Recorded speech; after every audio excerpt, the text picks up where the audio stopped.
In the northern part of the kingdom west, this is where Lionsgate lies.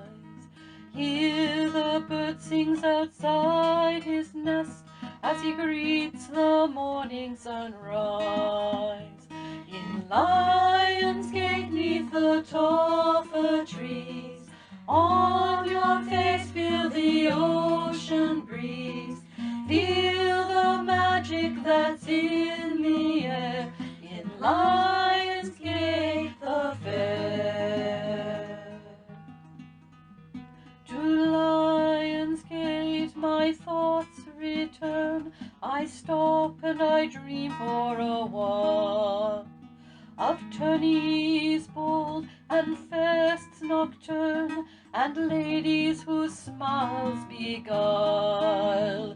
In Lionsgate, neath the tall fir trees, on your face feel the ocean breeze. Feel the magic that's in the air in Lionsgate the fair. The forest, the trees, the folk friendly, there's naught that can compare to the enchanted land that I call my home. Call it Lionsgate the fair. To Lionsgate, neath the tall fir trees, on your face feel the ocean breeze. Feel the magic that's in the air in Lionsgate the fair. And now, my friends, my journey begins back to my far northern home. I turn my steps to my origins. To Lionsgate I must roam. To Lionsgate, neath the tall fir trees, on your face feel the ocean breeze. Feel the magic that's in the air in Lionsgate the fair. In Lionsgate, neath the tall fir trees, on your face feel the ocean breeze. Feel the magic that's in the air in Lionsgate the fair.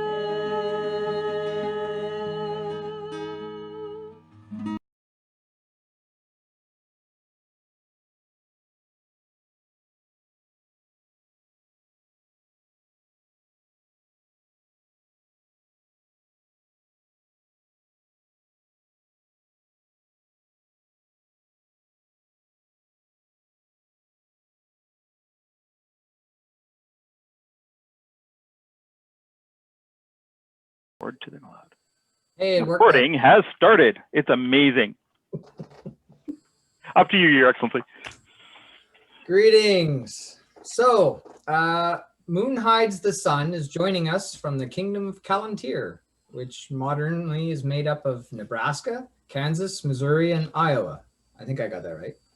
He's a little bit of Arkansas. Oh, there you go. He has been playing for 30 years, receiving his Award of Arms from Calontir in 1994 from the Barony of Forgotten Sea. He has been heavy fighting for many years, and besides armored combat, he enjoys exploring all the everyday things that his persona would have or carried with him as part of his usual day. His persona is 10th century Skraeling, which we know as Cherokee. Did I get that right? Pretty close, yeah. He also enjoys coming up with ways for making joining the SCA easier and more affordable for newcomers, since he carries with him the memories of being young and first attempting the SCA on his own path. In 2019, he joined the Order of the Golden Calon Swan, an award that recognizes promise, knowledge, and growth in their art forms, as well as the Taurus in 2003 for service going above and beyond. We here at the Lion's Den are honored to have Moon Hides the Sun join us to share his teachings. And with that, please take it away. Wow, you guys investigated. That's kind of cool. So I'm Moon. Mundanely, I'm Jason Polinsky. I'm from a little town called Manhattan, Kansas, the Little Apple, in a shire called Spinning Winds. In fact, if I saw the names in there right, one of the founding members is hiding right there. There she is. And this is my 30th year in the SCA. So, William, how old are you? I'm 13. 13? Okay, so I started when I was 15. Wow. So just before my 16th birthday.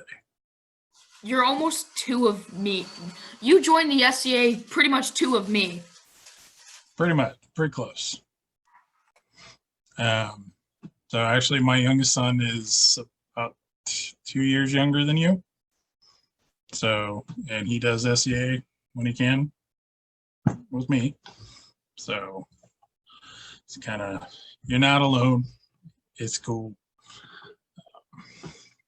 So I do a 10th century Cherokee persona, which, as far as I know, I'm the only one that really goes back that far. A lot of the folks that I've met, with the exception of Edward, which he's now one of the new exceptions, most people use, do Central American, Aztec, Mayan, those type indigenous personas. Okay, so for me, when I started, my plan was a land bridge in reverse. Okay, in reality, I am part Cherokee and the rest is pretty much Scandinavian. So for me, it was a way of checking out what I was. So I worked it in reverse. It's like, what if a indigenous person was traveling the East Coast and went a little too far north and then went backwards? Okay, and now at the time, so we're talking like 91, 92, 93, archaeology was not in my favor at all. Okay. So in some ways, I based it off what limited was out there and also the personas that I met when I started. Calontir is a very Anglo-Saxon heavy kingdom as it was founded. So for me, it was kind of natural to say, oh, I know all these Viking guys. They said put him in the boat. And then got hauled backwards. Okay. So with there being more indigenous personas, there are actually some differences in how people have experienced things as they go through it. So for me, especially with archaeology not being on my side when I started, things like that, I have a different outlook on things as far as what's being done now. Okay, so kind of go into this. Let's see here. Where to go? There it is. Okay, so if you guys get anything out of anything I say here, before the end of the night, it's this: be the person you needed when you started. Okay.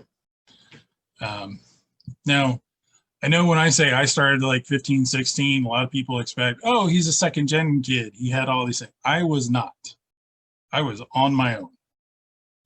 I was a random wandering teenager in the wilds of the SCA, which was kind of unheard of just about everywhere. Okay. So for me, this became it's become like a mantra, because there were a lot of things I needed when I started getting things, learning things that we kind of take for granted now in a lot of ways. So, oh no, there we go. All All right, here's my disclaimer. I can sometimes be blunt. A lot of this is because it isn't because I'm trying to be harsh, other than maybe to myself, but like these are the things I've gone through. I don't want to, couch it in terms or hide it and haha, that was funny. It's like this was my life. Okay. So it is all based off things I have gone through either in the society or growing up part indigenous, and it all kind of blended together for a while. Okay. So your mileage is going to vary.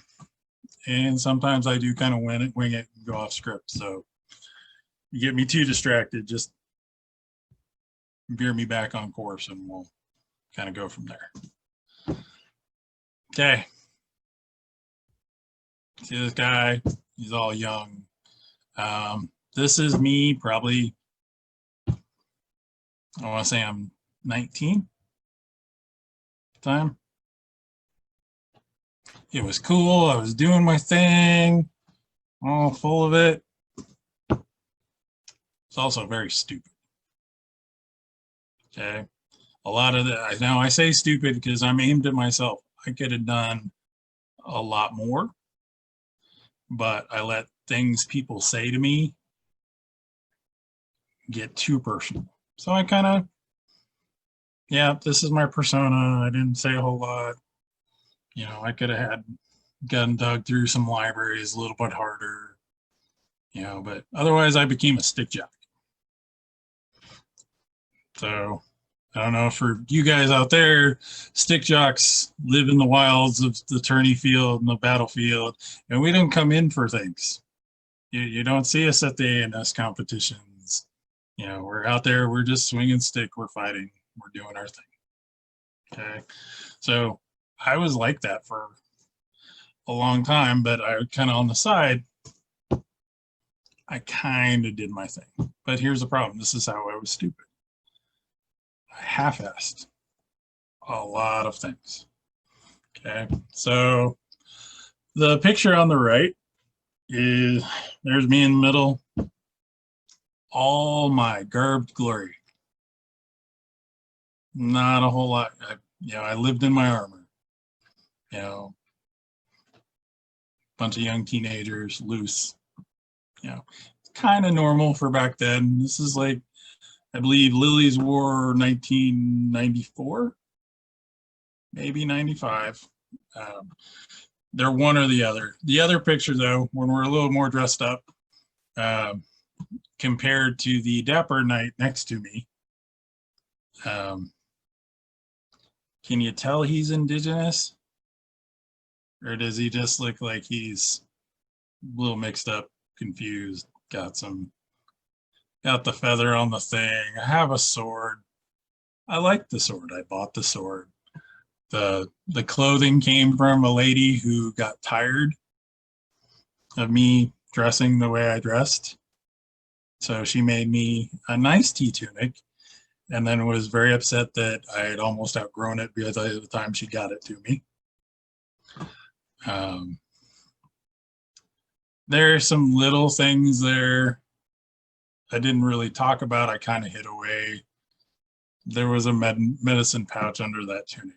There was a lot of thoughts. The man standing next to me is Viscount Sir Turnan Corleone. He is one of the first warlords and princes of Callantyre. He was also my first knight. He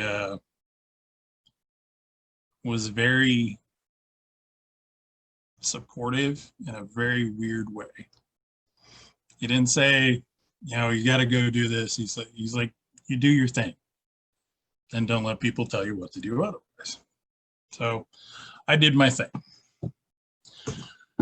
So I guess this is where we really get into, I don't want to say the nitty gritty, but it is. Like, so you want to have an indigenous persona, or you want to know about indigenous personas. Okay.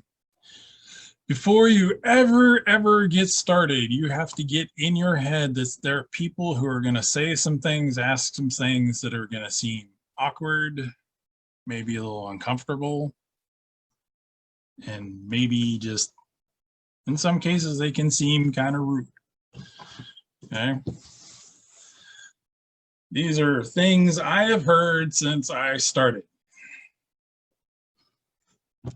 You know, that's not realistic, right? Because I wanted to go backwards.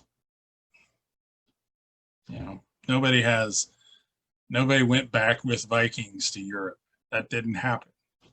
Doesn't change the fact that we now know that in Iceland, everyone who is native to Iceland is also most likely related to 50 indigenous women.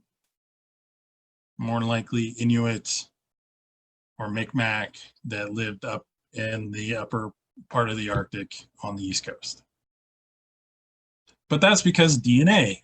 DNA was not necessarily a thing we can rely on back in the 90s. So I was pushing my luck.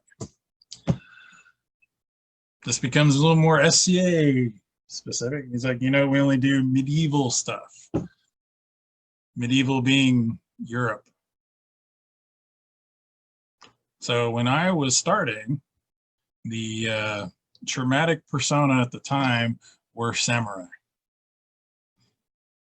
Not only was it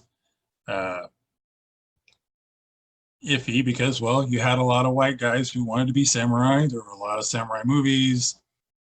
You know, the time period was iffy as far as the period in SCA went. You know, but they were doing the thing. They were being respectful. They were being reverent to what they wanted to portray. Clothing, garb, camps. Not long behind them were the Mongols. Whole Mongol encampments, especially here in Calontir. We had whole groups of them. Okay. So you have to worry about that. When it started, the society was a medieval recreation, and a lot of people, that medieval recreation meant Western European knights, things like that. It didn't include things like Sir Ish, who was an Aztec jaguar warrior. You know, but he's also post-Columbian contact. You know, there are some exceptions. This one is kind of a more recent thing I heard. And it was aimed at other things, but it hit really hard with me. That, you know, we're more than willing to help with historically plausible personas. Saying, like, basically, I'm not possible. Or it's, so even though archaeology and things like anthropology now say, yeah, but for a lot of people, especially in regards to Native America and, you know, North and South America,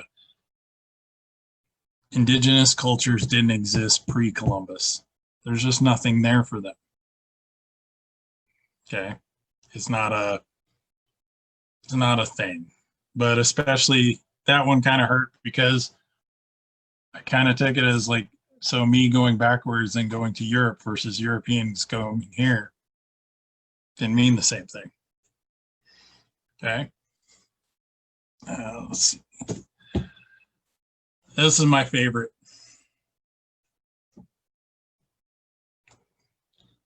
Can I get you a blanket? So I can kind of see something. How many people cringed when they see, can I get you a blanket? Smallpox was purposely infected into blankets and then distributed amongst tribes.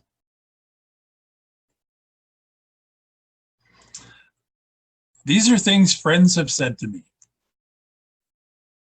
Now, there are maybe 2 people left in the world that can come up to me and say, can I get you a blanket? And I won't get mad. But it's kind of a difference of They may be an asshole, sorry, but they're my asshole. So they get a pass. I will respond with things like, sure, I'll get you a ticket to the casino. You know, help with different things like that. But these are the things from 16 on when I said, this is what I would like to do. I've kind of hurt, right? So this is just preparation. This isn't even getting your persona together yet. Okay. Okay. So when we talk about putting these indigenous personas together, there's a lot of things you have to cover. You have to cover archaeology. You have to cover language barriers, which are more so prevalent than other cultures. Okay. And then you also have to worry about racism. So we're going to kind of go through all the things.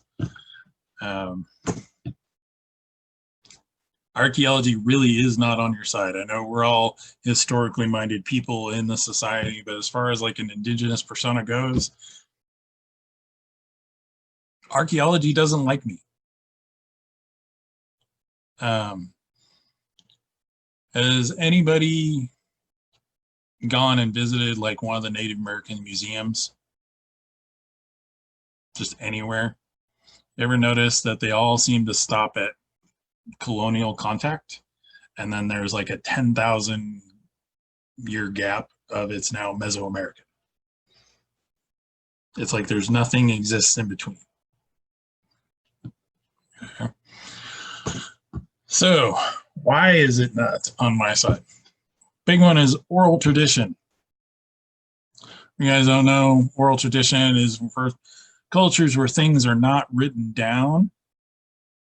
They're told as stories.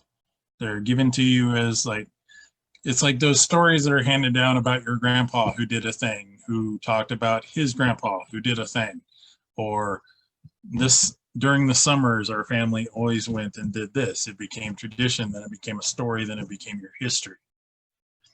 Okay, indigenous cultures, this is very prevalent, but it also now feeds into like ANS, where we were talking to before, oral tradition, where the, you know, how was it told, who was it told by, where do you go to look? The other problem is research is gone. It's locked away. It's in a museum in a basement. It is in something you don't expect. A good example is like the scribes that followed Coronado and Cortez. Not necessarily Columbus, but Coronado and Cortez especially, they had priests that followed and wrote down everything that was going on. It was very colored by their, you know, religion and things like that, but they wrote down things very specifically. You have lots of descriptions, but when you go cruising through a library or a museum and you see stuff on them, you don't think the tribes they encountered, let alone the fact that you have to translate it from Spanish if it isn't already translated. You have to toss out all the religious aspect terms or all the cultural Spanish terms or the we just don't like anybody not our color stuff. Okay. Earlier in the colonial period, you'll actually see lots and lots of military dispatches that describe things, but you wouldn't think to go through it to find stuff on all those East Coast tribes that lived there as the colonies were coming in. Okay. Little things like, especially prevalent for the Cherokee Nation, is that they didn't write anything down. Yet you have military dispatches describing symbols carved into trees. They happen to be signposts. Oh, so far to this place, or oh, so far to this place. Careful, waterfall ahead. You know, little things like that. This is also one of my favorites. Everything is religious.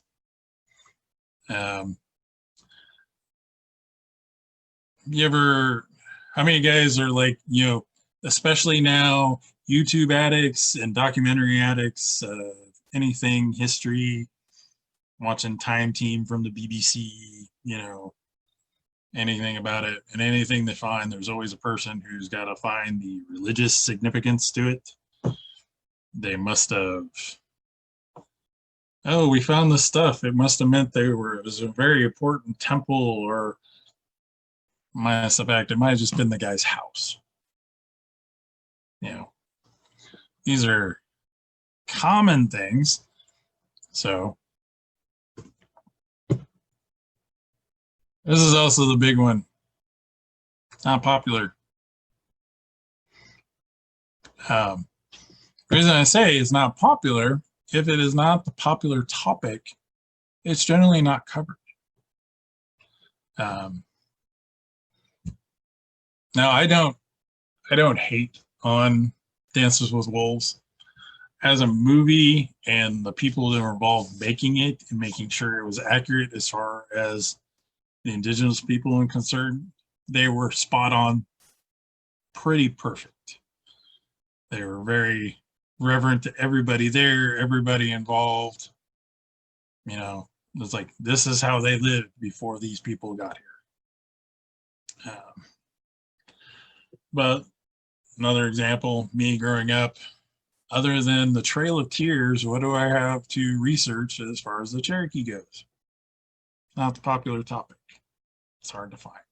It's pre-Columbian, also hard to find. Everybody doing okay so far? Any questions? There's been hang on a second here. There's been 2 questions come up in chat. Hang on for a second. I'm just scrolling back up to them. How do you avoid comments along the lines of accusations of appropriation? So I guess in some ways I'm lucky, is because it is part of my culture. It's part of what I am. So as far as appropriation goes, I can say I'm learning about me. Now, if people come up and accuse, then it's we're going to stop and we're going to have a conversation. Mainly because I don't want them to misinterpret what I'm doing. But I also don't want them to misinterpret what I'm trying to teach them either.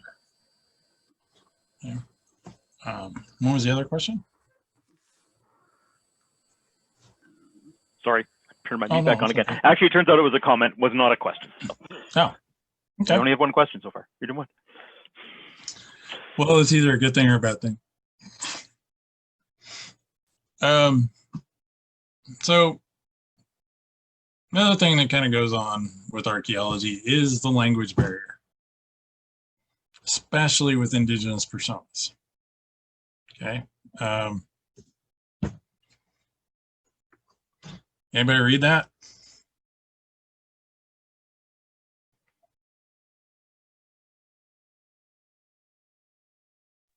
Looks much like our Inuit language from up north.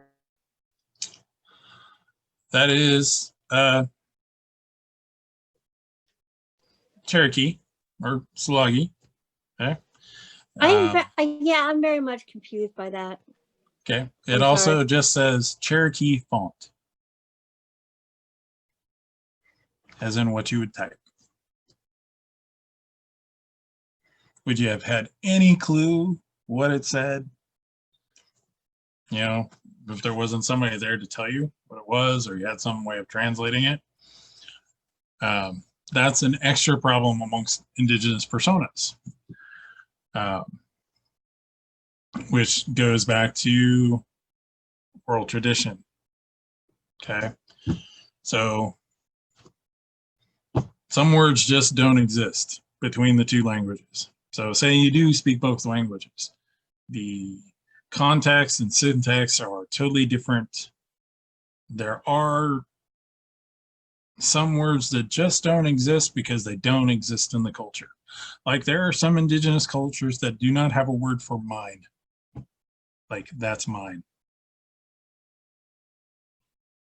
Because there isn't like a concept of ownership.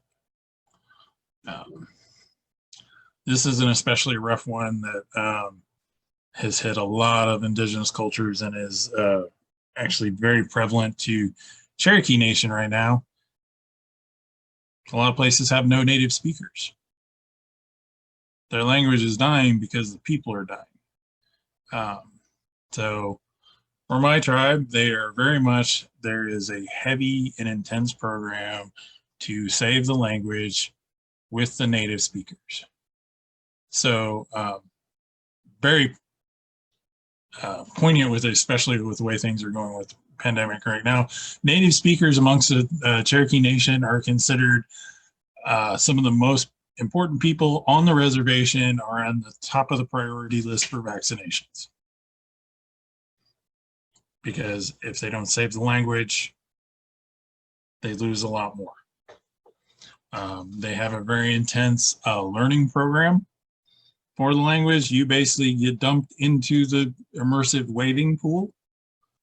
No matter what your age, children go to, school. They are taught in their native language, and then they learn English elsewhere in a lot of the schools.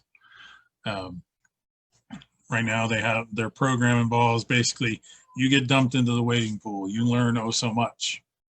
And then you start teaching the oh so much you learned as you're learning more to the next round. So you basically get a pyramid of kind of trickle down teaching that is actually working very well for them. But if you're like me and you don't live on a reservation or you don't live around native speakers, it is very, very difficult.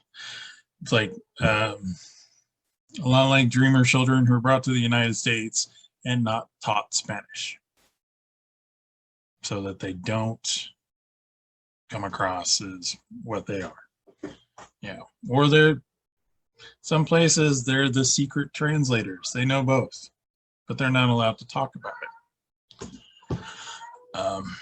My case, I don't live on a reservation. When my dad left the reservation, he was very adamant that they were never going back. So for me, I'm older, 46. Learning a new language when you're 46 is not easy, especially when it's distance learning and you don't have that person you can converse back and forth with. Fortunately, Cherokee Nation does have an online option. It's harder because you don't have that immersive bit. You don't have those people you can talk to on the regular. And it also goes back to oral tradition. If you don't have people who speak the language, who can teach you the things, or the words aren't there, or you don't know the language, it becomes exceedingly hard to know anything about what you're wanting to learn, especially if it's something you're a part of. I wouldn't even begin to imagine someone who wasn't part of a tribe going and trying to learn some of these important things and not having any of this to work from.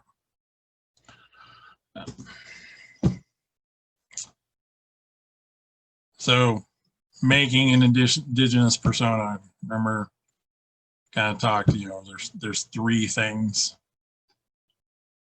This is before you ever start. We had the archaeology, we had the language barrier. And we get this.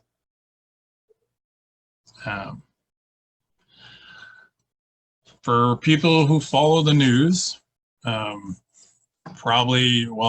Canada kind of leads the way medically as far as their pandemic response and things like that. One of the things they are losing out on is Indigenous relations. It's a big problem. I know up in Washington, one of my daughter's friends is Native Inuit. He's also a hereditary owner of a reindeer herd.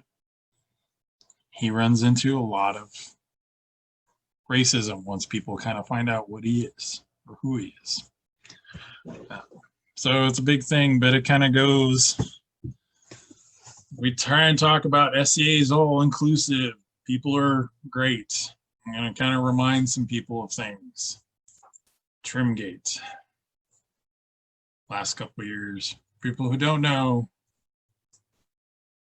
a very set of infamous trim on some clothing that represented something now, although it didn't when it was created, kind of co-opted, is there.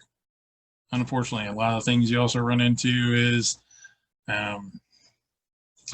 white supremacy kind of co-opting Norse culture for their own line. Fortunately for us, we have Sweden and Norway and those other countries saying, no, we didn't like Nazis then, we don't like them now. You can't have our stuff. But it's out there. Making the society great again. Has anybody heard like grumbles of when like they wanted to change the date for when they started including things? It's going to ruin everything. Or one of my favorites is, you're one of the reasons the society is dying. Or your What? kingdom is dying. Things like that. That's a horrible thing to say.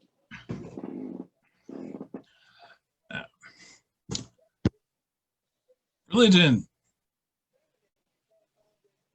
Not necessarily the person's religion, but also can be religion within the society. We try and say, we don't really practice the religions, but recently we had a coronation that was very religious.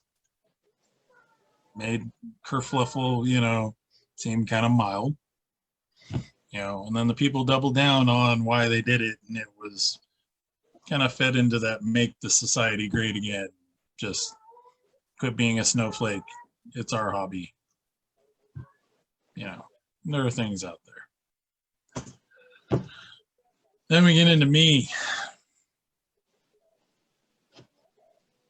Did I know that Christopher Columbus discovered the New World? No, I did not. I was not raised on it.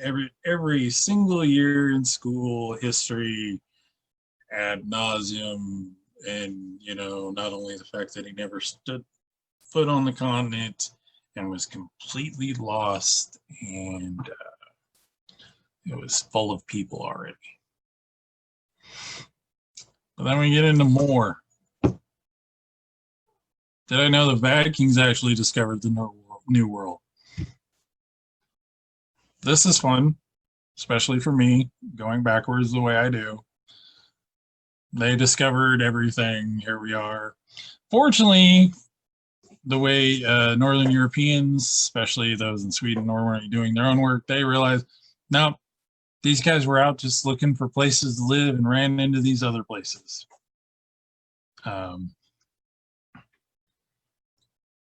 Newer things with the stuff from Lanzo Meadows, the other finds in our, Iceland, Greenland. Now the permafrost finds, which are kind of relinquishing certain archaeology sites, DNA especially, very cool. Also, you guys are familiar with the Micmac. They are a tribe in northeastern Canada, around Nova Scotia, near Lanzo Meadows, back right on top of it. They're the locals. They're like, no, we've always known of these guys. They've always been here. This one hits a lot. Now, I know some people don't always mean it in a negative way. They want to talk in a way that makes them, feel included in the conversation, or they're helping me. But my grandma was a great something Cherokee princess. There's no word for king or princess in the Cherokee language. This one also, for me, got a little personal after a while because it literally was my grandmother. My grandmother was the one that was from here, all her family. You know, they didn't talk about what they did because a couple of them were on the Trail of Tears. It wasn't something that, you know, we shared. And we also, for me, my family, once they went through all that, they hid. They decided enough was enough. We're going to hide and we will blend in. They took white names and they disappeared. Back there is a story that, you know, back in the oral tradition of one night there was a fire in the records building, and then when they got up in the morning, half the reservation was gone and they didn't understand. It's gone. Several thousand people disappeared in the night. So here's the other one. This is very much prevalent when I try and talk about personas. This isn't period. Why? Well, because it's pre-1600. It's pre-1492. That didn't happen. History is unfortunately written by the winners. So there isn't a whole lot for me to go on, but people like to remind me. One of the other things, though, when you run into that isn't period, is oftentimes it's also people trying to hold on to you're harshing my medieval moment.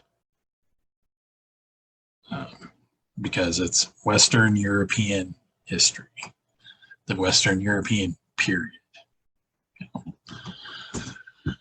And then back to my very personal favorite, especially when it comes with the racism. Can I get you a blanket? I've seen a couple of heads shake like, damn. It's okay. I've gotten used to it, and I've actually taken it as a teaching moment, but I also returned the favor in many ways. Some are subtle, some are not so subtle. People ask them if they would like,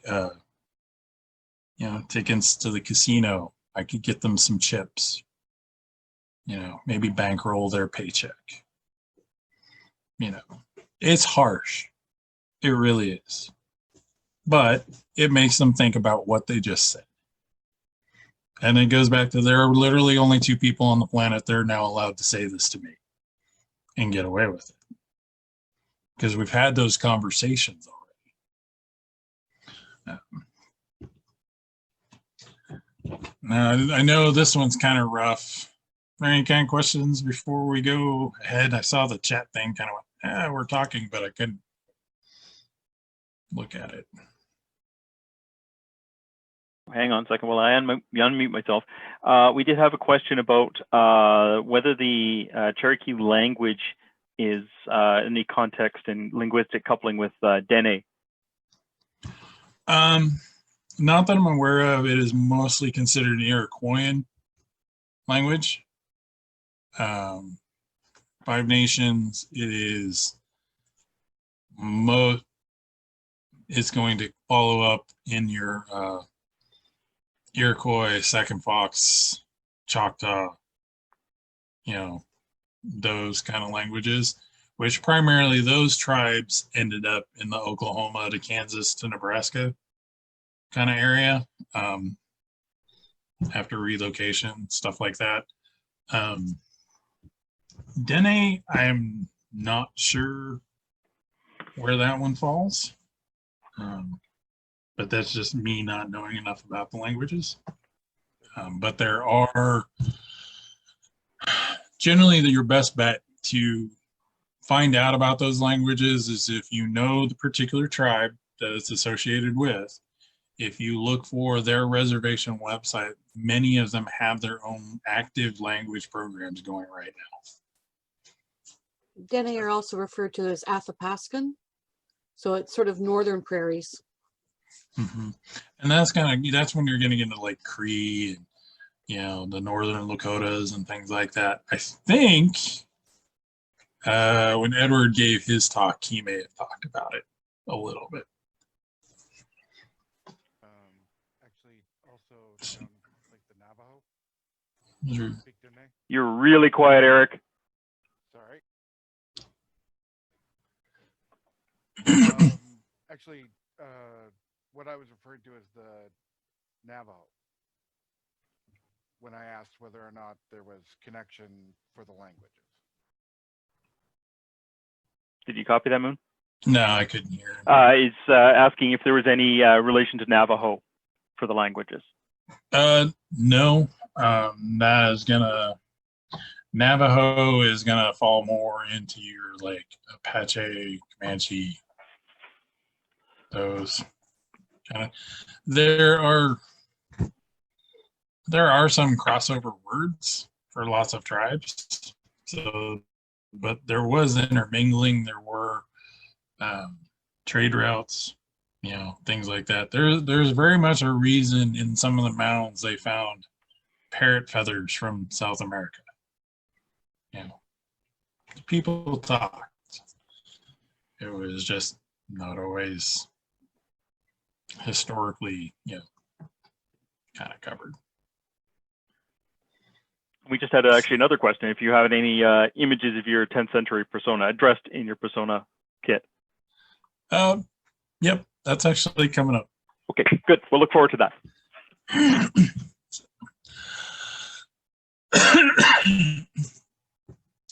So actually that kind of segue is kind of nice. You've heard all the horror story stuff. You've heard the things that you have to think about before you ever start, the things you got to deal with. You still want the persona. Cool. I am all about that. Unlike some of the others, I am actually a big promoter of non-Aztec Mayan personas. Not because I don't like them, I want to see more. And they seem to be the more prevalent of the indigenous personas. I'd like to see other ones. It was kind of rough for me. So like when the pictures of Edward came out in his Cree stuff with his helmet and everything, and everybody went nuts. And then all of a sudden I saw the picture and I looked at the clock and I started a countdown. And within 5 minutes, and I was giving Facebook and the internet time, 5 minutes, I had people sending me, tagging me, going, have you seen this? How cool is this? And then there were a couple things of, why don't you do something like this? And I was just like, oh, yeah, because his stuff, phenomenal. But so when you want to do an indigenous persona, I want to ask you a couple of things. And now this is also, especially for William, who's new at this. These are things you should ask yourself when it comes to persona in general. Okay. With the indigenous ones, it helps extra because you have to be very methodical and you have to be meticulous in what you're doing because these are still living cultures. You know, which while some of the North stuff, they'll say we're still a living culture. It's not something that is lived every day. Okay. So one of the questions is, where are you? Like, where are you going? And where you want to be? Okay, and we'll kind of go through these things as we're building this. So for me, where am I? This has got 2 different starting points now. Okay. So initially, when you're starting out, you want an indigenous persona. You already have a persona. You know, is this you? Are you new? Are you starting? You know, what do you want to do? is this a secondary persona? So those folks that have secondary personas, that doesn't bother me. Okay. When you get into the indigenous personas, especially still living culture personas, you have to ask yourself some questions. Like, as before, is like, is this your own personal culture? You do have to worry about cultural appropriation, misrepresentation. That I would say is like a little bit bigger too. Why do you want to do it?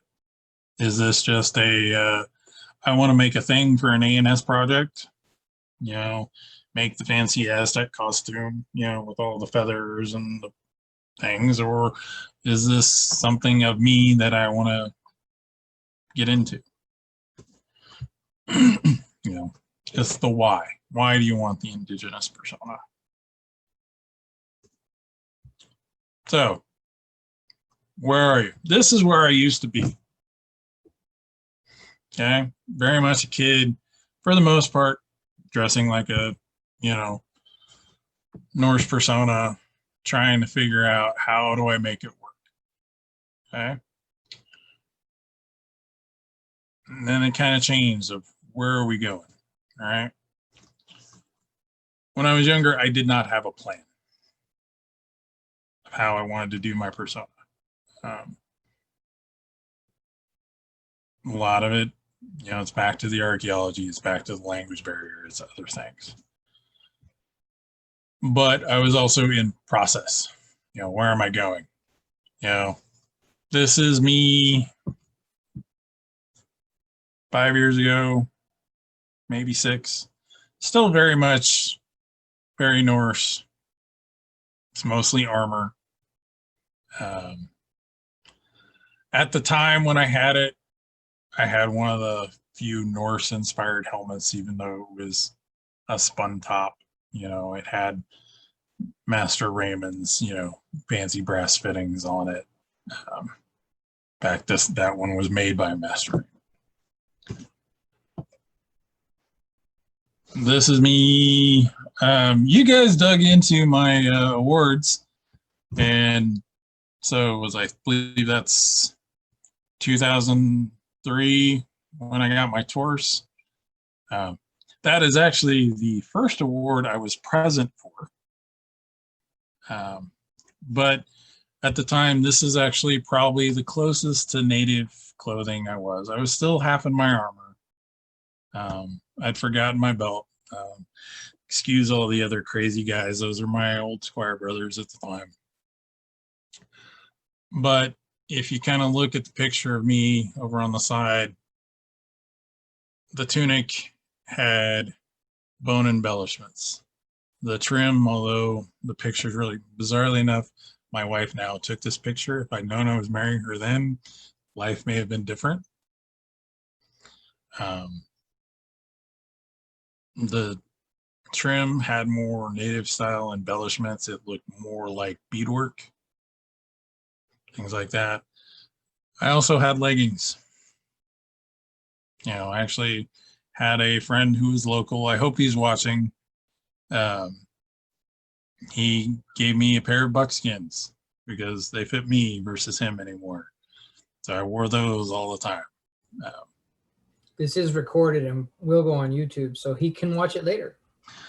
So one of the gentlemen who founded our shire is a very big local proponent, historical component.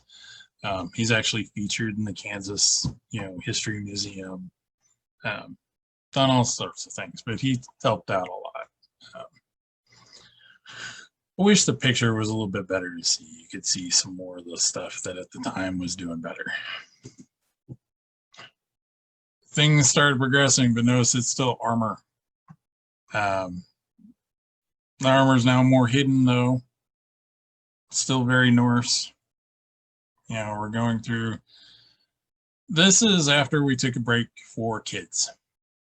Now, for us older ones that have been around for a while, you have to take a break for kids. There's just sometimes like, I am not dragging all 4 of you to this event so that I can do nothing but watch you scream on the floor. We're just not going to do that. However, I was starting to try and make more attempts at cuts in the clothes and things like that. This is also when I thought I would change my persona to just a straight Norse because it was easier. And then some gentlemen who I consider very much family told me, no, we murdered that guy. Keep doing what you're doing. Which was nice, but it was still like, I want to move on, right? Anybody find me in here?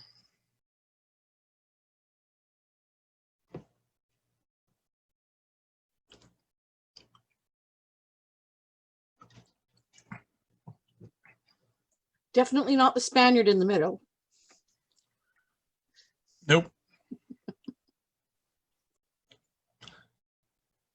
I'm actually the second one from the right. Laws changed, the helmet changed, the armor changed, clothing Okay. changed a little. So wait, so you're the one holding the shield with the blue and the white stuff? Or do you mean the second from the right in the front? Second from the right in the front. Okay, sorry. In the Visby plate. Right. So in that set of lamellar, the hood with the gold on it, this is Callantyr on the move at Gulf Wars. This is when things started to change more mentally.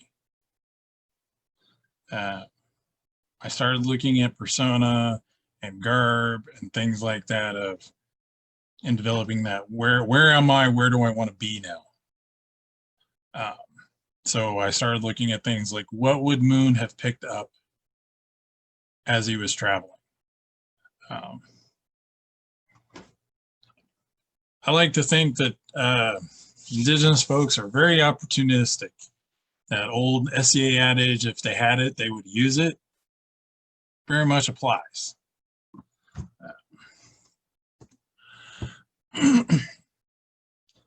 Anybody see me in this one? It's a little easier.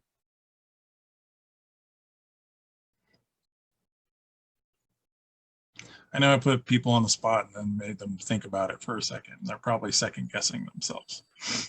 Are you now second from the left? Yep, I'm. That is Penzik, right before pandemic, getting to drive the bus. You guys aren't aware, Callantyr is the kingdom that sings. We're also the kingdom that makes things, but that's why everybody looks like their mouths are open, is because they're a giant chorus line singing their way all the way into Grand Court of Penzik. For William watching, this is probably something next to Her Majesty. Just to the left is my son Braden. Penzik was one of his first events. Nice. So there are cool things you can very much go do. Yeah. As a kid, if you ever make it to Penzik, Penzik has a thing called the Camino, based on the Spanish Camino and the pilgrimage, but it actually goes around the entire Penzik site. Braden was the first one, the youngest person to finish it. Wow, that's really cool. So, but for things like this, you'll start, like, some of the bling has started to change. It's still very Norse, but I'm getting into the point where I'm making my own stuff. My wife is very much a proponent of, oh, you want a tunic? Well, here, you're going to sew your tunic because I made you one. You're going to make it. And especially because Callantyr is the kingdom that makes things, it becomes extra. There are people out there that, oh, so what are you making now? I was very ecstatic when you guys started showing off your stuff. Because for here, that's like, it's almost an everyday thing. What's everybody doing versus just special projects? So this is kind of a comparison. You remember that first picture of me when I'm like, silly, stupid young? This is my clone. He was actually when we took this picture, he was the same age I was when I started. So things are changing. It's not looking like a kid who's still wearing, beat up combat boots and same pants he'd been wearing for a week at a war and stuff like that. This one, I can actually say, for the most part, it's all hand sewn. Things are still very Norse in appearance, but they're starting to develop more of a native. I need that because it looks cool. I need this because it's useful. Adding it to the things. And since my clone was available, I could compare the two. Any questions so far before we go? Yep, we got a couple more. Okay. So first, I guess, in terms of acceptance, is the SCA getting better, or is the last 4 years been more rough? Yes and yes. Okay. I'd say overall as a society, and things are getting more acceptable. But for me, I do have that slightly pessimistic viewpoint of it is the popular thing. With a lot of what's going on around talks of inclusion, things like that. Now that we have actual offices that, deal with those kind of things, especially amongst the society. My kingdom is more inclusive now. I mean, they've always have been to a point, but there's still some things we can work on. But a lot of it's also, people getting over old habits.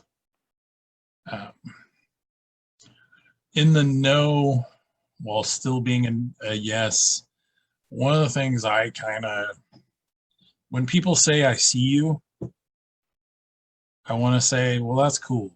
Act better. Don't see me. Act better. I've also developed more of a less stuff, more people kind of outlook on, like, especially events. One of our laurels said, less stuff, more people, because it was the same people showing up and we weren't, but everybody was bemoaning, nobody knew. I'm like, she's like, cool. Bring less stuff. Pack more people in the car like we used to. Things like that. Another question here. How old were you how old was your youngest, I guess that means, when you started finding the SCA easier to get? Oh.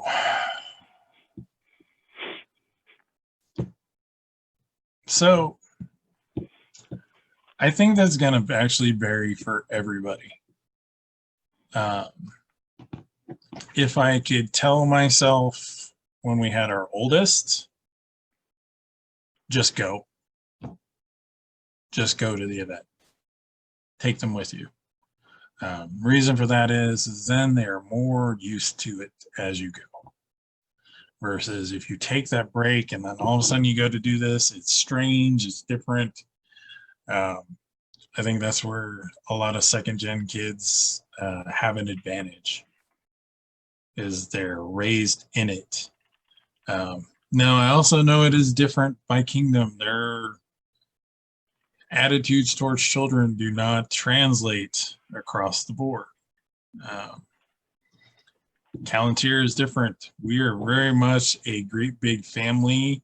If one person catches the mob of children doing something, it's like having your uncle catch you at, getting in trouble. They will still haul you back to mom and say this is what happened. But we're also probably one of those rare things where you'll see lots of kids around the fighting field. You'll see when the breaks are happening, you'll see kids going out doing water bearing, stuff like that, because they're very involved. I want to say probably our youth combat is probably leading the way compared to some, although we got dinged with pandemic pausing. So, but yeah, no, I'd very much take them with you. do the thing, get them used to it. Because now my clone, he's like, do we have to go do that history thing? I'm like, dude, you were doing this history thing since you were born, but we paused because then your sister was born. It was like having twins, and that's hard. But especially with most times where kids don't cost anything at events, take the kids. Just go have a Saturday that you didn't have to hopefully spend too much money other than food. If you anymore taking kids to events less than taking them to a movie. So yeah, do the thing. Take them with you. Quick question: what knife is that at your son's belt there? The little one or the big one? Guessing you meant the big one, but so that actually falls into a little bit of stuff I try and teach on like people how to like do personas on sheep. That is actually a butcher knife that I found at the antique mall in Lawrence. It looks just like a sax knife. We made a scabbard for it. We hung it, and it actually works great. And compared to some of the other things I bought for my persona, it was only $12. I think, if that much. If he's talking about the little one was actually given to me by a friend. A guy had made an attempt at a steel OT style dagger. And it wasn't kind of his thing, but it was kind of my thing. So we made a little scabbard for it, and it's just a little utility knife now. So. One more question before we move on. Sorry, my friend. It's on more of a statement. We do have a Cherokee member here in Ontario. He says Sayo from him. His name is Mir. Master of the Order of the Pelican, and he'll be watching this on YouTube. Unfortunately, he wasn't able to be for live. But. Oh, that's very much Osio and Wado. So, speaking language, Osio means hello. But it's a little more than just hello. It's the warm greeting, and Wado is thank you.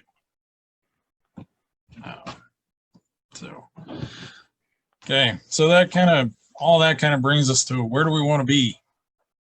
We're making our personas, especially the indigenous personas, but even your personas in general.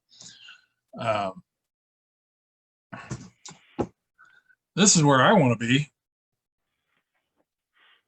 You guys were talking about, how does my 10th century persona look? So we have to remember mine is mixed. I am living amongst a culture that is not my own. So I actually use these guys who do colonial era powwows and recreation as my,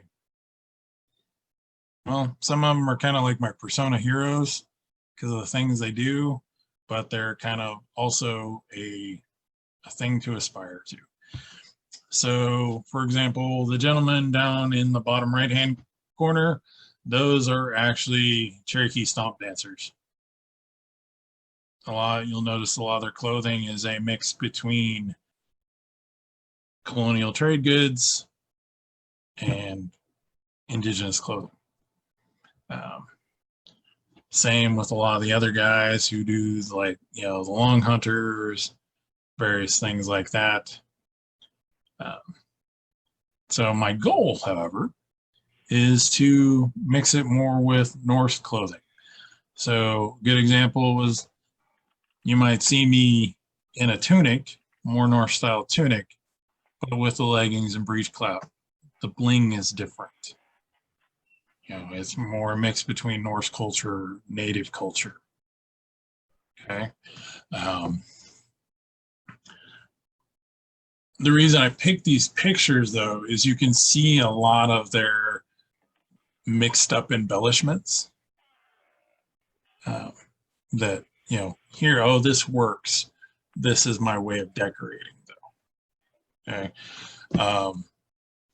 The gentleman top left-hand corner, you know, turbans amongst Cherokee became popular after colonial era, but there are also some pre-colonial, kind of early colonial drawings that maybe hint that that's not true. That, you know, beaver skin hats, things like that were common.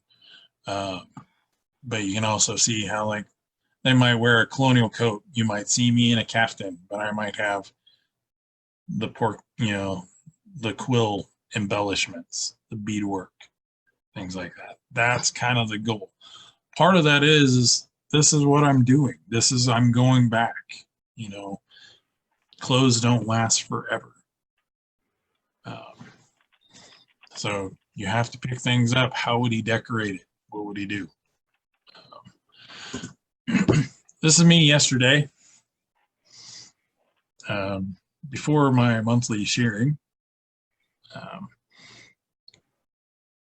Still very Norse, although the embellishments are changing. Notice there's now brass and copper bracelets. An interesting fact is Cherokee culture, arm rings are also very prevalent, similar to Norse and their arm rings. So things like that, you might eventually see me with an arm ring, but you might have to look and see what the designs on it. The torse, still a Norse embellishment, but it's still kind of the examples you see with a lot of indigenous tribes where they take and wear the corsets from the British and the French. It's kind of the same thing. That torse actually belonged to my first knight, Sir Turnin, and was kind of re-gifted to me after he passed away. So it's kind of an important piece. But then we get into like the bag. The bag is a Hedby style bag with the sack style knives, but some of the things hanging off of it are different.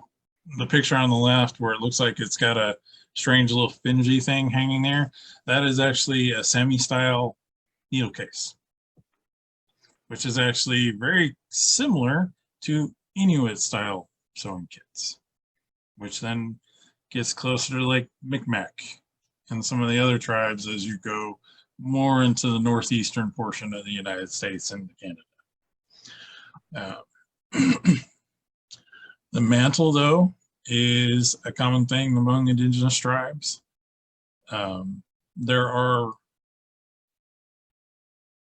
a lot of early illustrations of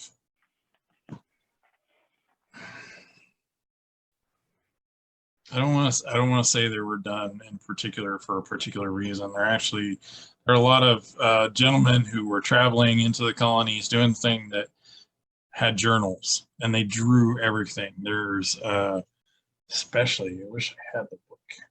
Let me grab a book real quick. This actually shows something there.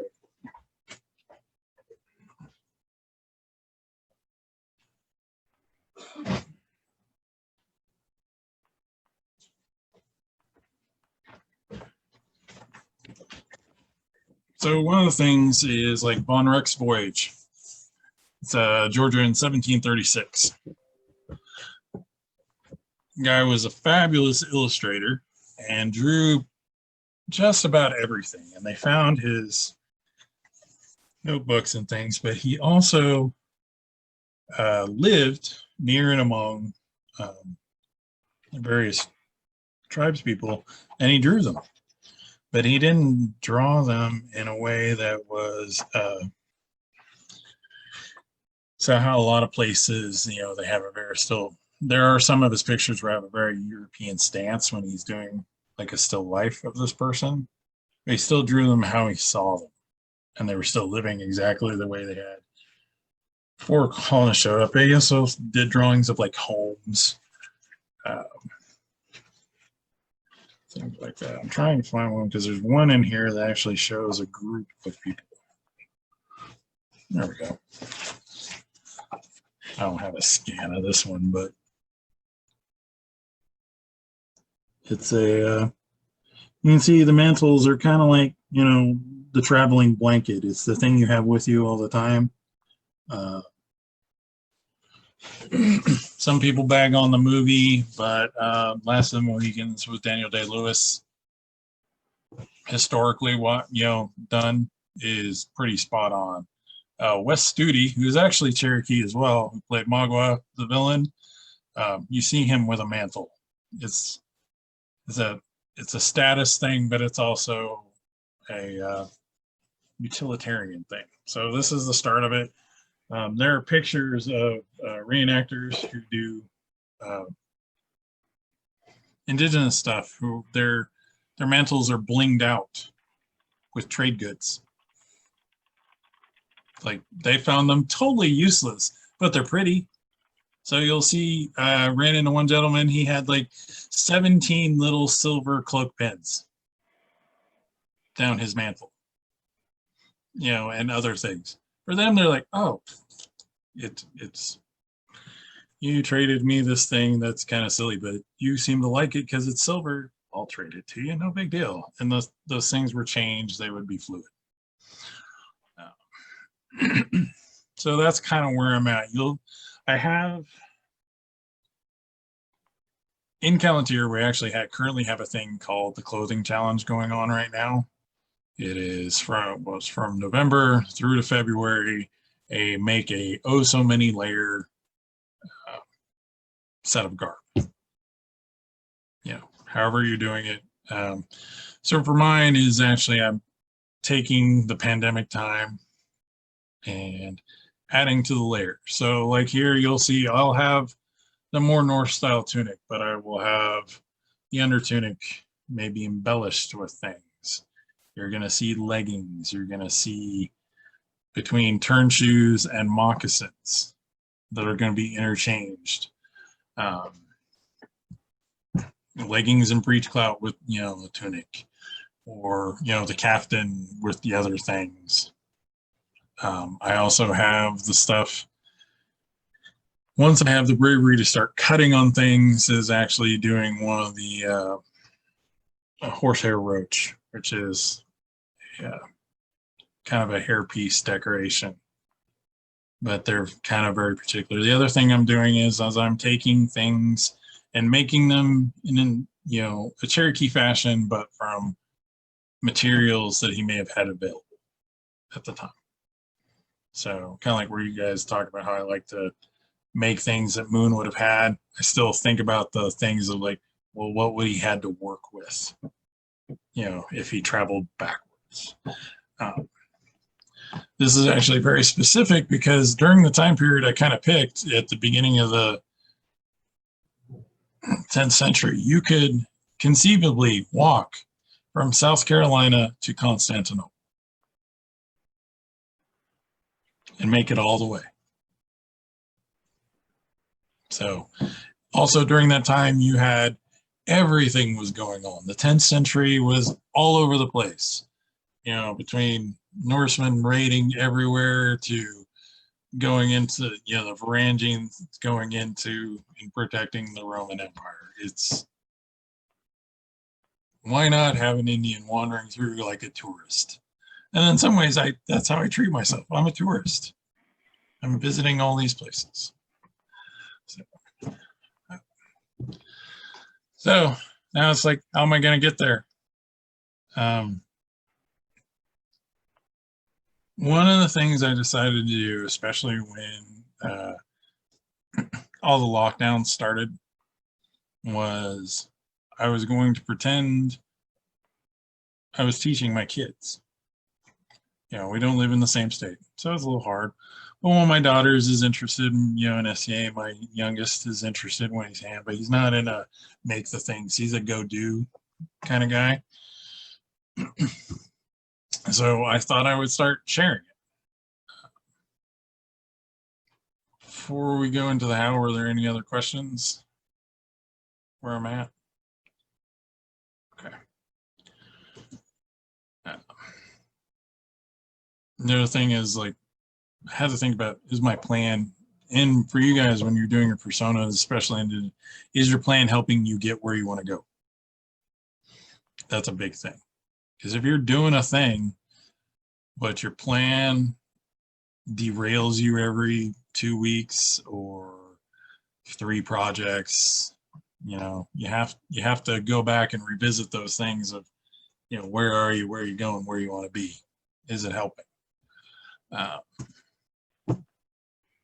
So that's where it got me, is this right here, being that person I needed. The reason for that is, as a kid, when I started, I didn't have a fallback person. I could ask my dad certain tribal things, but he didn't talk. It wasn't a pleasant conversation for him, because he grew up as half in a time. I hear things now like, oh, well, he was just pretending. You know, you hear those things of everybody's Cherokee, blah, blah, blah. He grew up in the 40s and 50s in the Southwest. Being an Indian was not a cool thing. So that's what started this, is being that person I needed when I started. And if I can help other people do it, then I'm helping myself and my projects. So started a thing. Let's see if it'll, I don't know if you guys have seen this.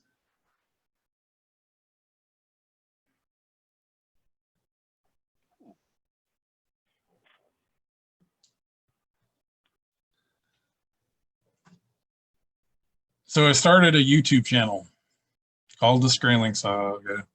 The goal is to actually teach people how to do personas and do the SCA on the cheap and have that person that helps them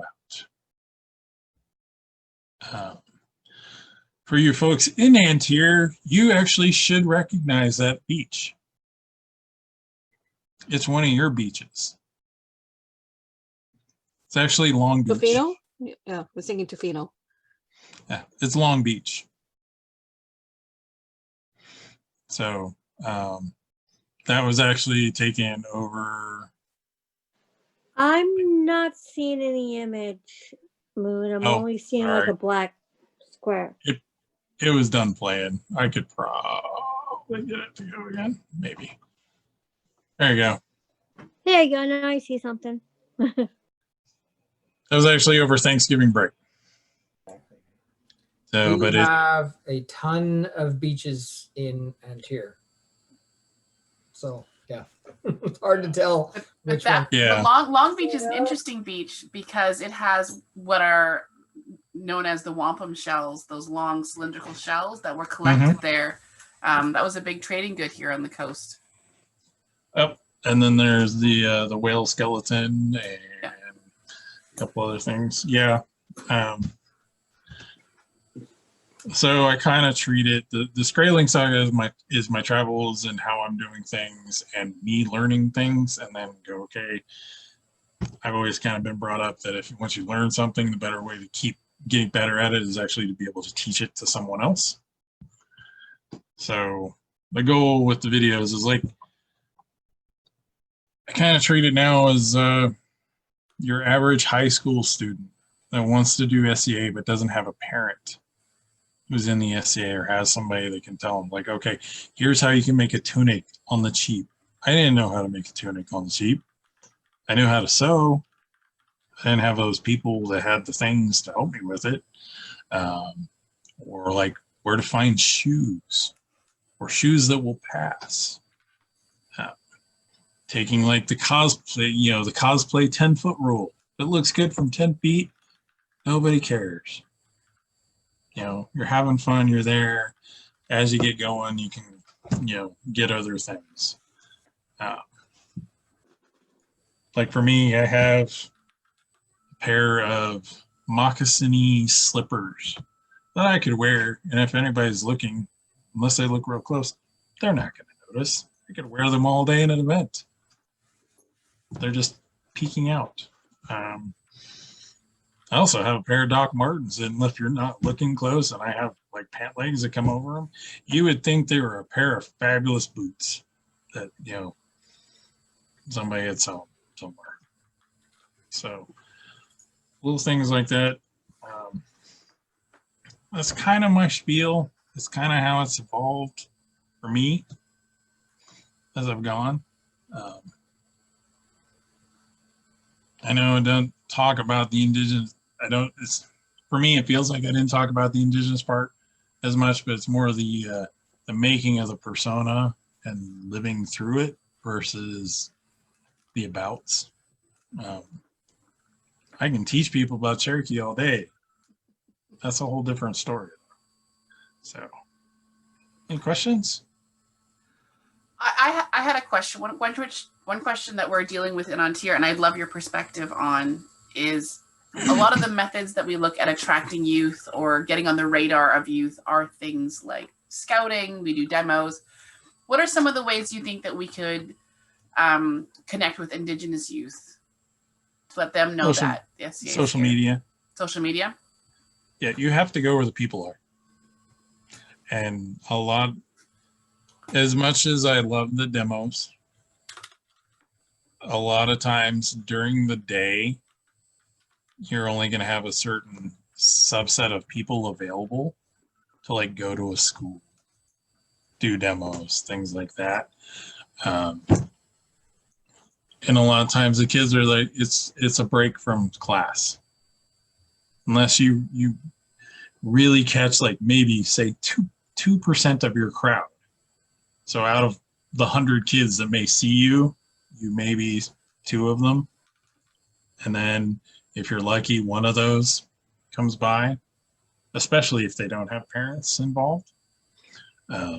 So I actually used to do emergency management for public health. And we had to deal with volunteers and things like that. And one of the really big things was using social media to get people's attention. I think that's something that the society is getting better, but we fall flat on it because there is a little much too hesitancy for we have to, cover our own butts as far as things like, why can't we have an official SCA? This is our group thing. We are the SCA. I understand all the legal ramifications of it, but you can only do certain things on Instagram or on Twitter, or you're never going to find people that way. They're just not. And unfortunately, that's where they're going to be, especially being new. Especially right now, especially pandemic wise, everybody is online. They're wanting to find the things. And if you're not there, you don't exist. YouTube, you hear the things of YouTube University, because that's what it really was, learning how to do the things. But still, that's kind of there's different age brackets in there. Twitter is your friend. Billions of people on Twitter, and we hesitate about it. It doesn't help us. Instagram, huge, but they go, oh no, the pictures, someone might, no, post a picture. People want to see people having fun. Otherwise, it doesn't look fun. It doesn't entice them. It doesn't interest them. You have to be a master of hashtags. I feel really old right now because I'm literally like typing out, like I'm taking notes, like, oh, Twitter, oh yeah, Instagram, pictures of people having fun.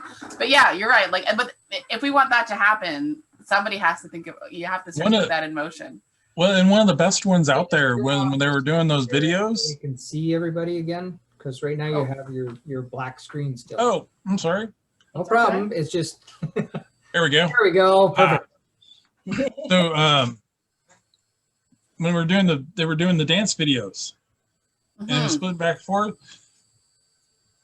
If they put them on TikTok, you would have seen so much more response from other people.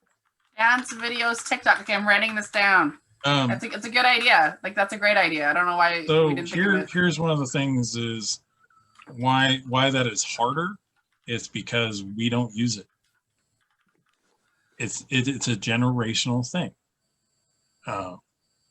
So for like it kind of heralds back to the Rialto days of the early email communications for kingdoms and, email lists, and our hesitation to give up Yahoo groups in favor of, Facebook, which is easier and stuff, is because, well, we don't want to leave that stuff behind. We don't leave that stuff behind to the point of we didn't go forward.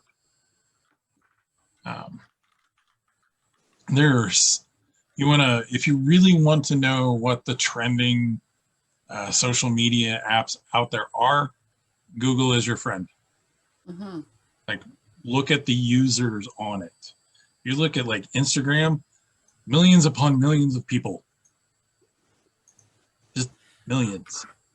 We almost need like some sort of youth officer whose specific job is not social media, but it's just putting content into these apps. So Callantyre Really? actually has one of our younger people who is not a second gener, really. She helps with the social media stuff. She's not in charge of it because she's going to school and things like that, but she helps. Because she uses it all the time in very much things. But that's the other thing is you have to use it. You have to be consistent. You have to put content out there.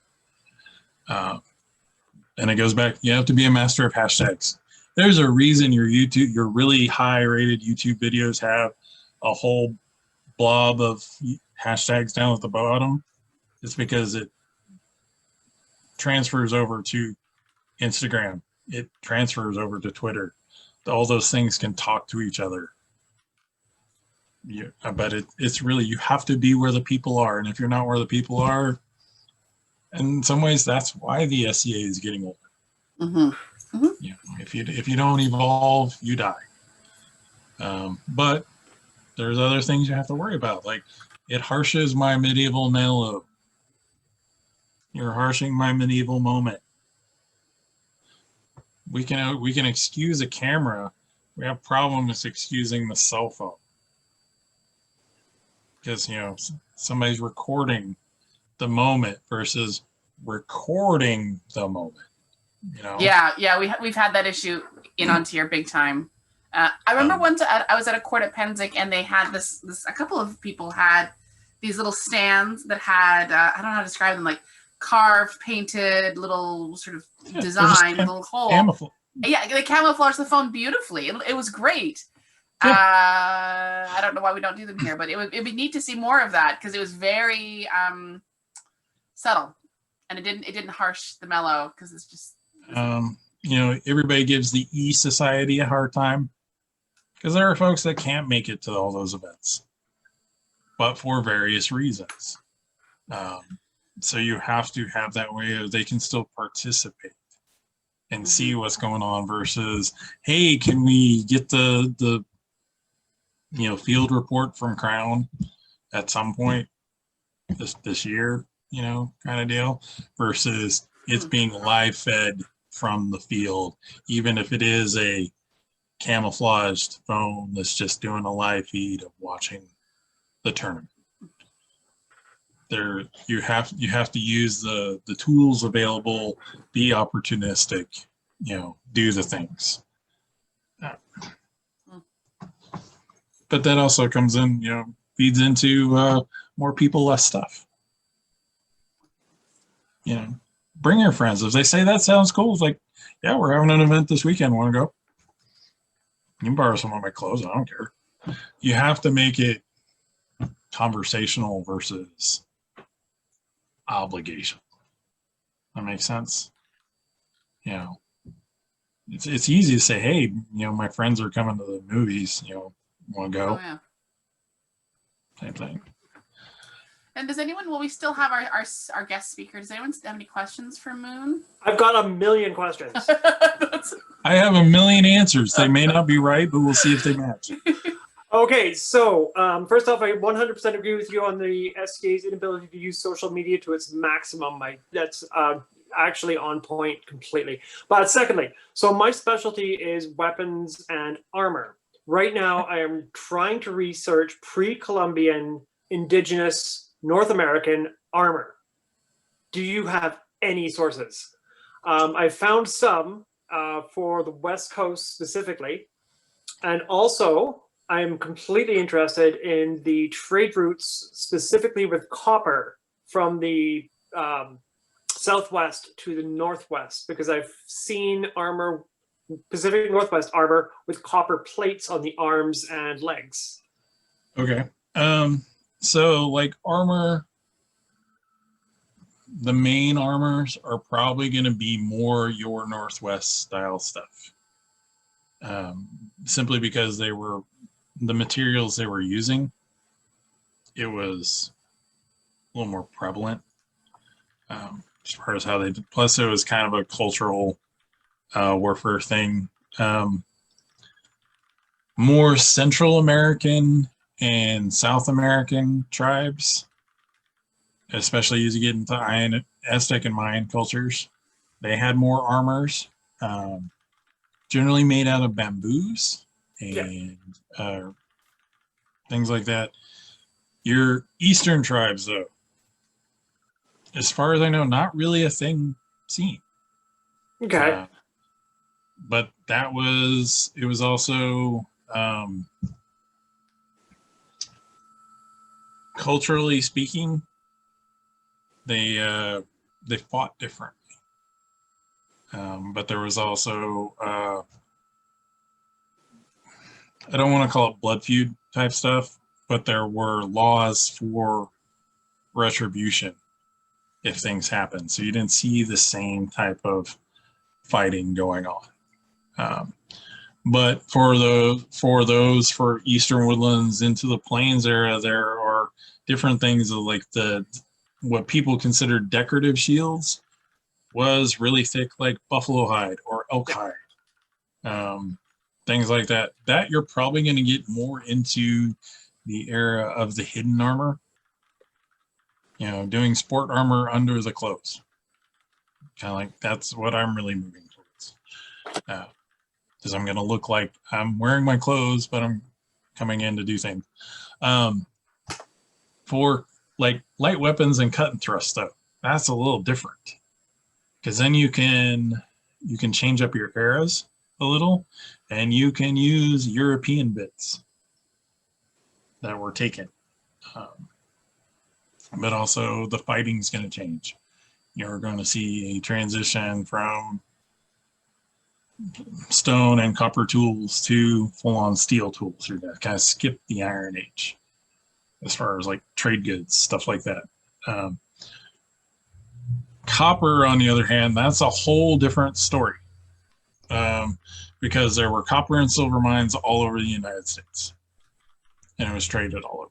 So you have that one is harder because you have to dig into military transcripts of things they saw moving as they were moving, not after, but as they were moving and coming in, because things changed after they were there. Good example is the Cherokee are actually known as being coppersmiths. They had their own mines, in the mountains. They did various things. They're also silversmiths. But you get down into like the Navajo, the Hopi, Pueblo, they're very much silversmiths because it's more prevalent there. But it's like soft metal work. So stuff like that gets traded right along with the food. I would say follow the corn.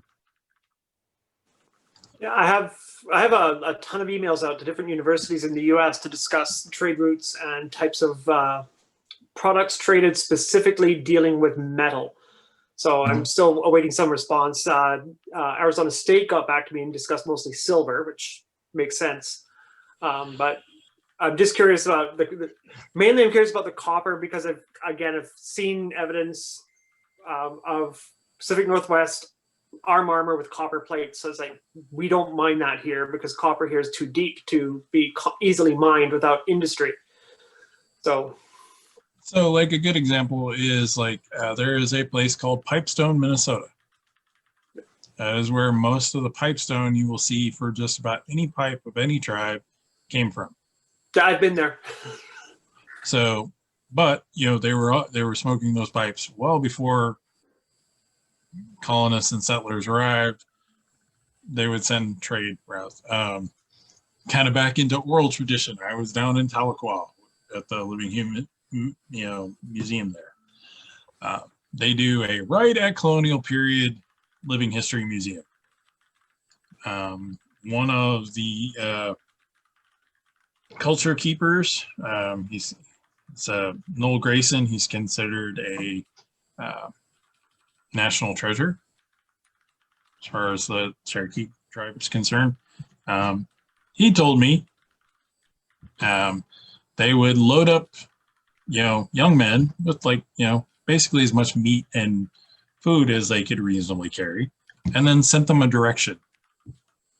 And then they traded on their way back and brought as much as they carried back. Guido, All you different might, directions. Guido, you might want to also consider following the trade routes for obsidian, because it could be obsidian going in one way and copper coming back in the other. I've been doing that as well. This has become a very deep dive for me. A lot of other things is you can follow different textile materials. Who is making what? I don't know if Yakva's still hiding in the background. She does textiles.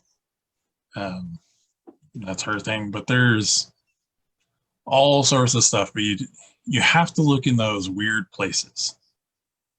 So if you have a chance, read the account for Cortez and his priest that wrote things down. I don't remember his name, but he wrote all the little things in a lot of ways. So he did not only did he describe the different tribes as they were talking about, he described things in the background. So you can probably, if it was here in Florida and then as they got to Arkansas, Missouri area as they came through and they were seeing it there's trade routes going back and forth. So Awesome. Excellent talk, by the way. Really fascinating. thanks. I have a question. Okay. As someone who also joined as a teenager, and I'm actually sorry young William's gone. I looked at him and he reminded me a lot of my younger brother at about the time we joined. Right. And I think they're probably close to the same age. How did you manage with no parents in the SCA and going to events? I know my parents were fairly willing to sign waivers and let us go. So that's actually kind of interesting. So I was tooling down the road on a scooter and came across the park and I saw a fighter practice. I'm like, all I saw was guys in armor with swords, and that I want to do that. So I rolled up and I just started asking questions. Yeah. And then they asked, well, sure, you can do this. How old are you? 15. Well, you can't do this until you're at least 16. They didn't mention parental consent. I'm like, Yeah. cool. I'll be back. Can I do stuff in between time? And they're like, Part of it, I did not know at the time that my home shire was having problems with teenagers that did not have parents involved, usually involving drinking and other things, normal teenager stuff, though. Right? I could have been to way worse places doing way worse things. Little did I know that one of the problems was going to become my future sister-in-law. Who knew?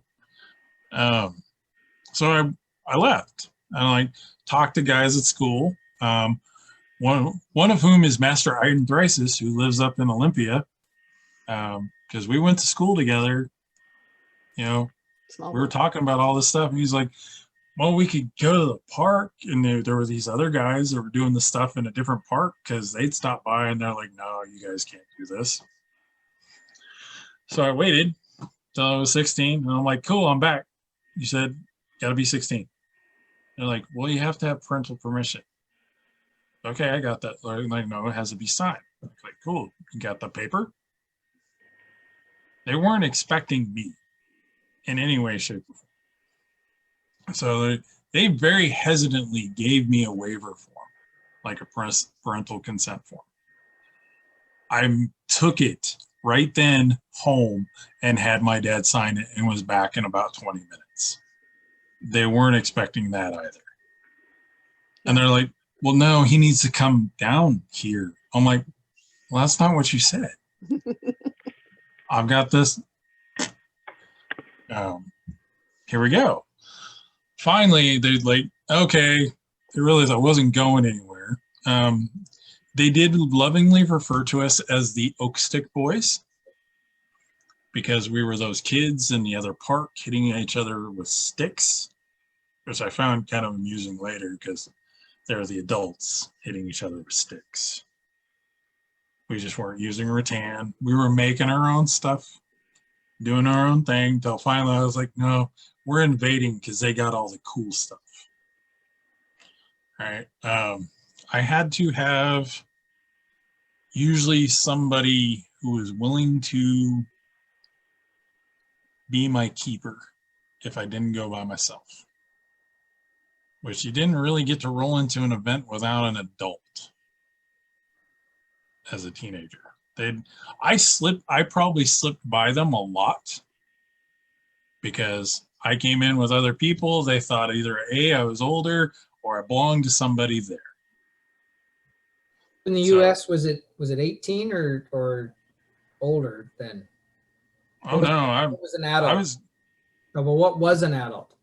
An adult was somebody 18 or older, 18 or older. out of high school. See, that's the weird thing here in BC. It's 19, not 18.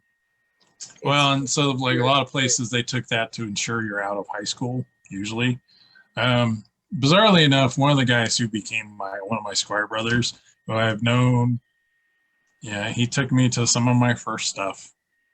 Everybody, they tease him for being irresponsible when he's actually one of the most responsible guys I've ever met.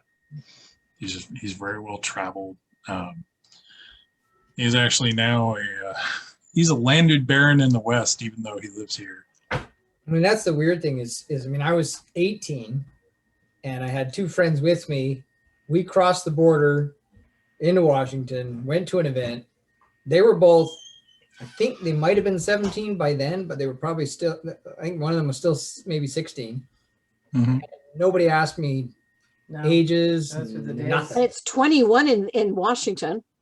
If you look old enough, the drinking age. That's not the adult age. Yeah, adult is 18. Yeah, we have to deal with that difference in ages, like because like ages for driver's license here in Kansas are different than Washington. So my kids were like, "Hey, can we come and get our license here?" Well, we have the problem because our kingdom crosses borders. Mm-hmm. We have the issue, even in that kind of situation, with adult and not adult. Because 18-year-olds in Washington can go to events by themselves because they're adults. But here in BC, at 18, you have to have assigned parental permission. Mm-hmm. You're not an adult until 19. And I know my younger brother, and by then my younger sister, who is even younger, they all cheered when I turned 19 because I then became those two, right? When I was 16, I went to an event and I wanted to authorize. I had all the gear, I was all set, and we got there and they said no because my parents weren't there. Even though I had my parental consent form, the works, I had somebody there who was my person to take me to the event and whatnot. I was told no by the crown and the Earl Marshal. Even back then, huh? Even back then, because my parents weren't there. I know mine and Beowulf's first event, my parents were dropping us off, but they made sure that Kendall came out and talked to them. said, this is what we're doing, this, you know, this is what we do, Mhm. and made sure that the parents had an understanding of what was going on before we dropped the kids. Oh yeah, they had made my dad come out to a fighter practice, and he was like, I signed the form because I know what you guys are doing. It's okay. Yeah. Let him do it. You know. And the other small world thing, my first event was in the backyard of my future husband. So I'm probably an inter-kingdom incident that happened, just people didn't know. Like I went to Grand Outlandish in the Outlands at 17.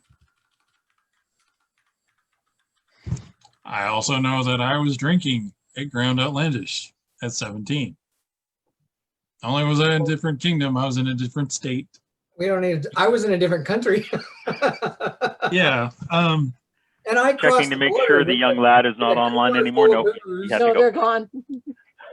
But I'm not saying it was. I was 18. I wasn't even legal in my country, and I crossed into your country at 18 years old with 2 other people and a cooler full of booze, and they didn't ask me nothing. And we went to the event. And we had a blast. Yeah, and I'm not saying I should have been, there drinking and whatnot, doing all the things. I could do all those things at high school events. Just after class. That stuff's not really going to change, but the attitudes have probably gotten better for kids. Although I think they're still now a little more hesitant because there are 2nd-gen kids to 3rd-gen kids. 3rd-gen. We're raising my grandchildren now. Right. And, they're like, well, what if it was mine? I'm like, well, that one is mine. And I'm right here. It's those little things. But that's the other thing is if you turn those kids away, they're not going to come back. Because they're going to remember how the adults treated them. They might get later on, they're in college and like somebody say, hey, you seen this? Oh, yeah, I've been there. Those guys are, those guys are dicks. They don't like teenagers, that type of thing. You gotta be open. That's the thing out here in Appledore. I've been trying to go to the youth centers and be like, hey, this is what we are, this is who we are, this is what we do. Mm-hmm. Like I want to say 17 when I went to my first event. Just a feast. I went with my friend and his mom. And I don't know how to sign waivers. They just let me in anyway. Yeah. Tanique, how old were you? You were fairly young. Well, so one of the other things is the people like at Troll and at Geet and stuff, they have to know what they have to have filled out. They also have to know how to be polite about it. Not just, oh, you have to do this or else you can't get in, which I've heard on occasion, which was great. Like, where are you going? I'm like, I'm parking my car and going to the bathroom. Well, you haven't signed in yet. Okay. I'll get there. Like, I'm not running away. But this all kind of leads back to like, you got to go where the people are. If you want younger people, you have to go where they are. You have to talk the way they do. You have to show them the things that they're doing, or show you what you're doing that they can do. Not just, oh, well, you're here, but yeah, no, you can't do that unless you do this. Or, yeah, etc. That's why, so I've got friends that want to come to events with me that are, under 18. And so I've offered to their parents, I'll be their guardian for the weekend, and I've offered it. They took me up on it, but then the kids couldn't show up to the event because something else happened. But yeah. It's like I find that building the relationships with other people and then showing them it's totally safe, and you give them the parents to talk, and then you tell the kids this is what's going on, and then That's why fighter practices and populous nights are really good. If there are things going on that you can take them to that isn't it's not a high stress or high speed thing going on. Yeah. Like I can roll in wearing my jeans and my t-shirt not feel weird, but I can learn how a thing's done. Like one of the baronies here, they during their populous nights, somebody teaches something, and like so we like had like 20 some odd people spread around a room, and there's a great big semicircle painting preprints. And it didn't matter if you did great or you did not. Everybody was just kind of painting, yakking, having fun. The kids who were like back and forth used to it, they could paint. They didn't care. They didn't know it was going to be somebody's award. It was just a thing they were doing with dad and the stepmom.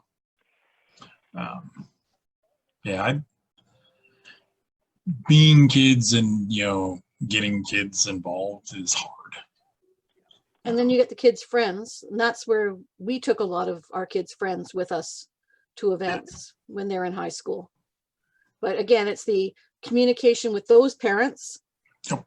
And since we were usually in a co-parenting sort of relationship with those parents anyhow, with the way our kids hung out, generally speaking, it was, they're willing to let us be guardians for the weekend, and they knew what we were doing, and they'd heard our girls go on about it. So it was a...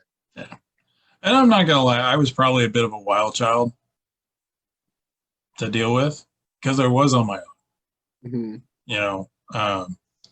We did have a couple of the older Shire members, like we said, oh yeah, we're going to Lily's Ward. We're like juniors. It's like the summer between junior and senior year, and they're like, cool, you're camping with us. Why? They're like, no, you're camping with us. It's where the Shire is. We didn't know it was the family section.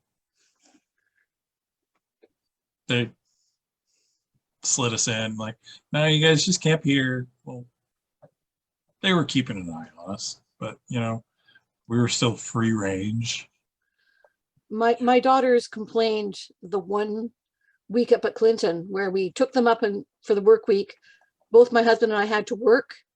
And we left them up there officially in the care of their aunt and uncle, and came back for the next weekend to find out that the entire site had been parenting them. They were so relieved to have us back, where they're down to just one set of parents, not 30.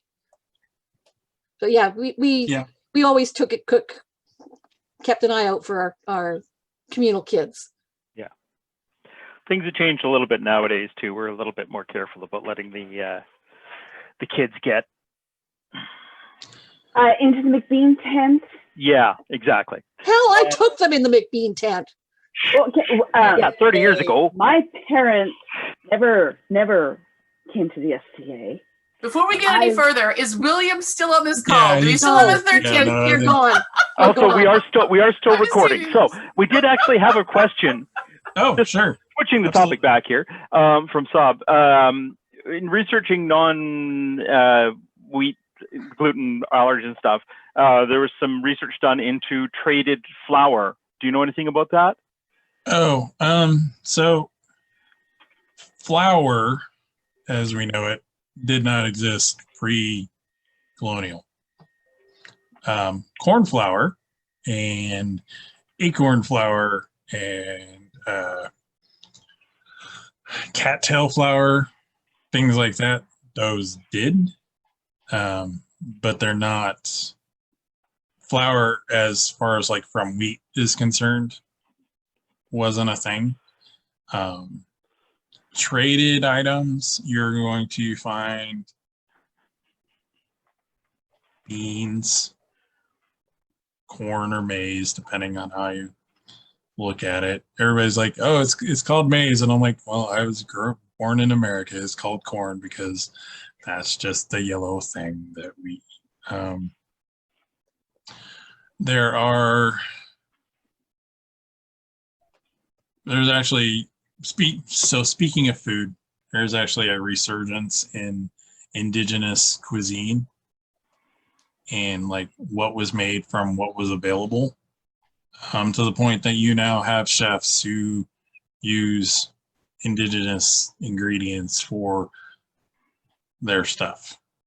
But you're gonna find it's also when you get into flour, it's like, when are we talking about? Are we talking pre-colonial or post-colonial? What do you want? You know, it's like, are you looking for an alternative to flour? You know, gluten, things like that. Well, you have to look at the label anymore, because first and foremost, though, all those things that we're eating now are not exactly the same as they were when they were eaten then. It is, I don't want to say genetically modified, because you didn't get in and genetically mess with the genes with science of the food, but it is They've been bred. yeah, it's selective breeding for a purpose. Corn and stuff like that then is not the same as corn now.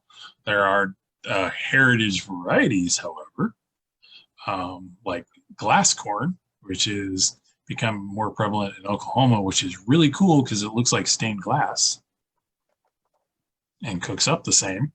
Although when you pop it, it's all white, which is funny. It loses all its stuff. Different things.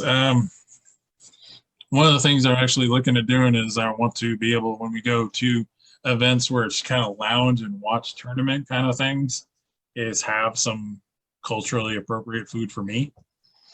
So like there's things called like a banaha, which is basically a indigenous version of tamales, but it's got beans and different things in it. You know, it's almost cooked the same way, but it's wrapped in the corn husks, you know, things like that. Smoked meats, smoked fishes, cured, you know, all that. So when we were still bringing the kids with us, in fact, we actually forgot about our second anniversary because we just had a baby and it was our first weekend away, and we forgot the event we were autocrating was our anniversary until like we were a little intoxicated, like at 3 in the morning, and realized, oh, sorry, honey, it's your anniversary. Happy anniversary. We had an event called Discover the Americas. It was actually an indigenous themed event, but it was my way of getting back at my friends for having an event called, it was Vikings versus Europeans. They were arguing over who discovered America as an event. So I had Discover the Americas, where it was all of them versus me. And everybody who was willing to be an indigenous persona that day. But we had a feast that night. And it was everything you could never have at a normal European feast.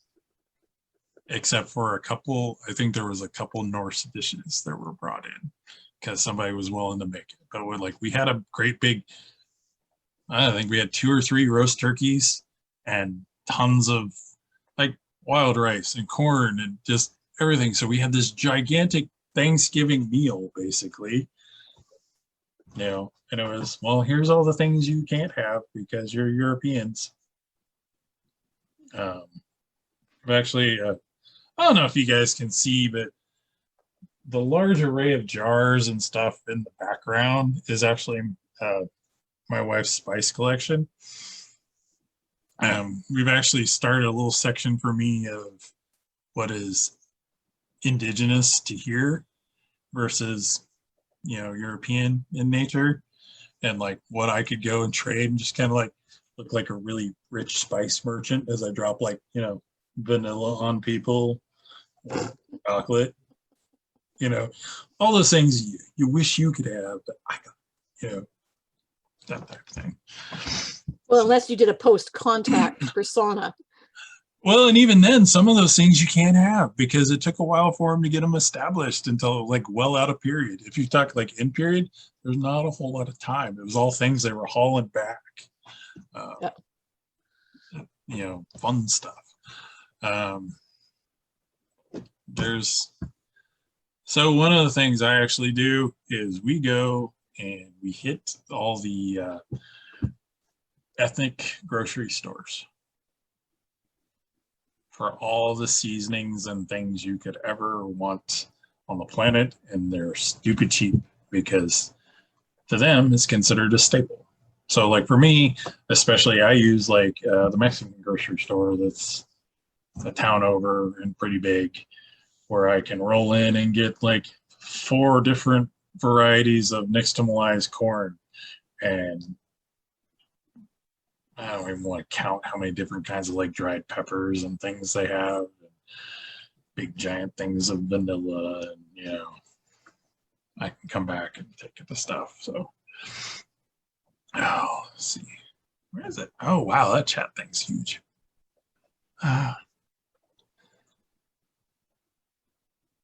Yes, there is a trick for like hidden cameras and videos for live streaming. People using their phones and earbuds. I actually have a setup for live streaming at events for the Skraeling Saga stuff. That is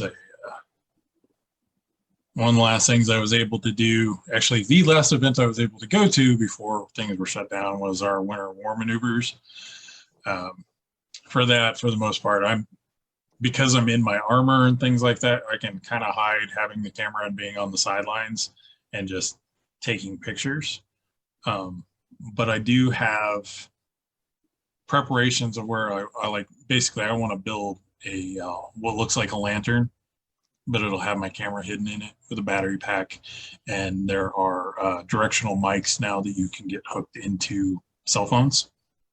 Although I'll tell you what, the camera and mic on my Samsung is probably better than most of the stuff you'll see out there right now. I mean, there's a reason they have an iPhone commercial shot with an iPhone, because that stuff is just phenomenal. But yeah, if you can hide it and leave your mic open and leave your camera spot open and the rest is hidden away, and you just have your like power cord plugged into like a battery pack, reach in, tap it, touch it, do the thing, set it off to the side. That stuff is actually really fun.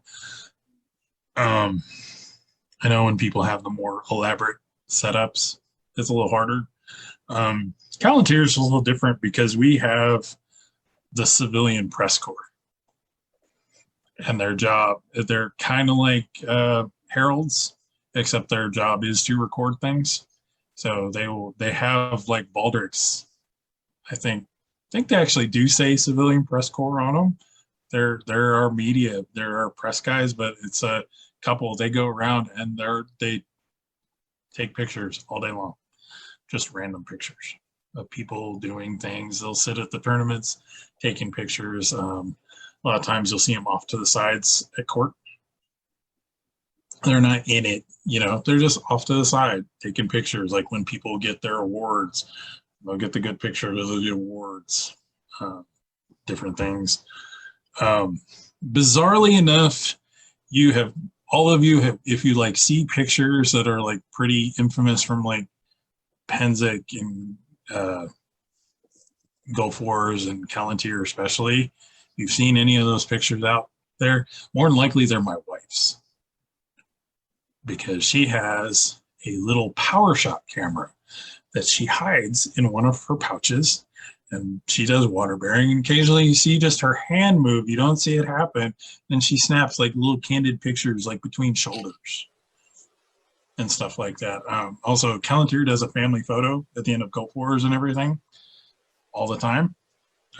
Those are pretty much always her pictures, because she doesn't want to be in the picture, so she takes it and then gets everybody else. So I mean, that stuff can be done. Cattails to make, yes, cattails to make flour and fry bread. You have to be careful of which part of the cattail you get, because some of it is good for you, the rest of it is not good for you, and then the rest of it is flammable. So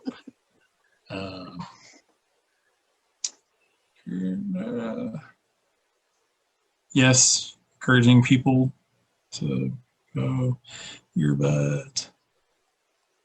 Yes, and taking the pictures and the videos and everything is a whole lot of work.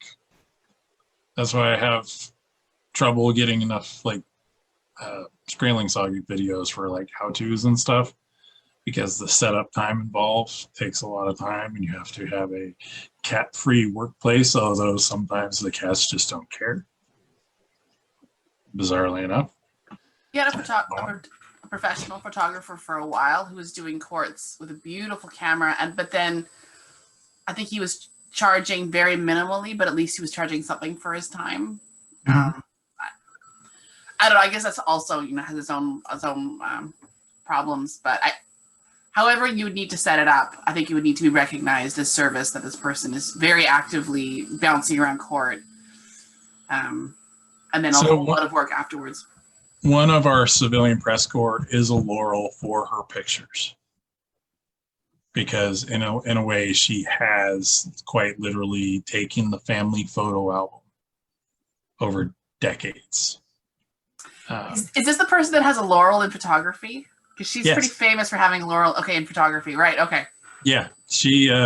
You'll see her when she can travel, which traveling is harder on her. I believe it's her husband actually goes to. He takes pictures, and you'll see them kind of working in tandem on basically different sides of everything. Let me see.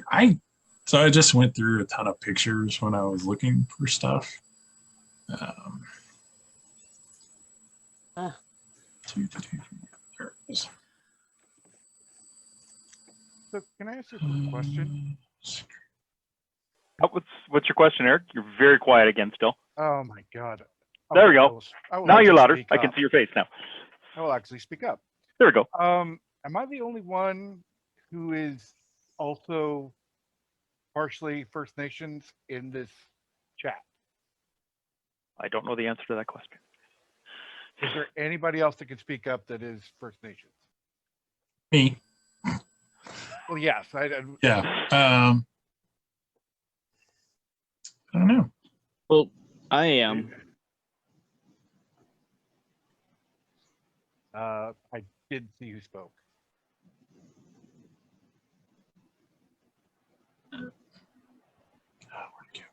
Tristan spoke. Ah. Okay, I can just barely hear him when he's talking. It is a little muted. Let's see. Is Michelle as well? I think she's away from her. I think there are a number of us who are partial, some more than others. I'm right here. Joe? Well, You're, yeah, you're First Nations too? I mean, I am only partial, but No. When I speak of First Nations, I don't care whether you're 1/16, 1/32. If you're blood, you're blood. That's how it works. I mean, I have people that I know that are so very white. So very white. My grandson is a white, blue-eyed, blonde-haired First Nation. It's not how you look, it's what your culture is to you. Blood quantum is a horrible thing. It really is.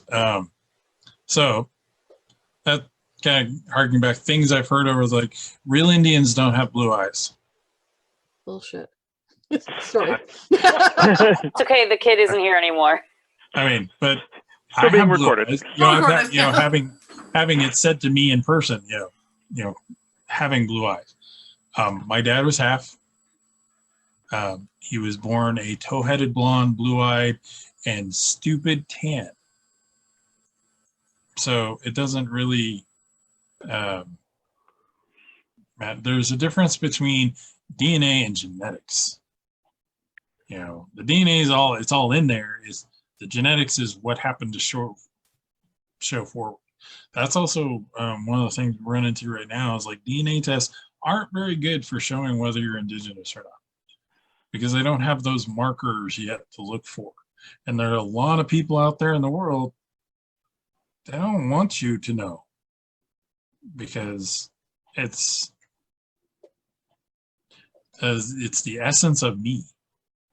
It's kind of like some tribes, you still don't look a person in the eye because it's very personal. Things like that. One of the things that scares a lot of people, like you said earlier, about generationally is in Canada, the government took the children away and tried to kill the culture. Mhm. Residential schools. You have Native people that will not speak of who they are or where they come from because of that. Oh yeah, so the Cherokee Tribal Museum is built on the ruins of the residential school for girls. So I mean, in a way they're facing it, but in a lot of ways they said this is over. It's not going to happen. That's a nice way of dealing with it. In my case, my family decided, as our last speaker said, to whiten the line. And they chose not to speak of it. So my great grandmother was at least Métis. So But we didn't know till about 3 years ago. Yeah. So I got the oral tradition in a lot of ways, but I got the why we don't say who we are. So like for me, growing up, it was this simplified story is basically colonists showed up. There was a great big meeting to decide what to do about them. And then, there were people who wanted to help. There were people that wanted to ignore them. And then there was a little subset of kill them, there'll be more, we already know. Bizarrely enough, I actually come from that kill them, there'll be more, we already know. Among the Cherokee peoples before Trail of Tears, there was a large band that left and went to around Arkansas, Oklahoma, and were there when the Trail of Tears came through. My family were one of those. Trail of Tears came through. Cavalry basically was saying, "What's your number?" They said, "We don't know what you're talking about," and they left again. There's a small Texas band. They're not part of the formally recognized unless they've gone through the whole Dawes rolls. That's a whole different monstrosity thing. I'm actually one of those. And my family actually had said, for 7 generations, we won't know what the hell you're talking about. My dad was generation number 7. Here I am. I know what you do when there's nobody to talk to. I actually, so when I was 17 or 18, Chief Wilma Mankiller came to K-State and did a lecture with Leonard Peltier's wife and one of the other gentlemen who were on doing all that stuff in South Dakota, out Pine Ridge and all that. And we went out to lunch with her and her brother-in-law, and her and my dad were talking, and she offered him his membership, and he told her no. And if I had known what I was losing then, I'd have spoke up a lot more. I would have said, fine, he doesn't want it, I do. But I can't go back on that one. So it's a whole different thing. But yeah, like when he was talking about, like, doesn't matter what you are, how much, it's how you were raised and what are you part of it. I've actually had this discussion with my kids because they don't feel like they're part of it. So they're not really. In some ways, they also listen to their mom, who gives them the very much, well, you're not. So it's a toss-up. Blood quantum being a whole different story.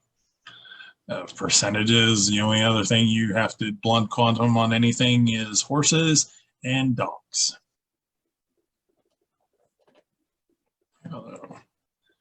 Although for a fun, interesting fact, there is now a movie called Blood Quantum made by the Micmac Nation. It's a zombie movie.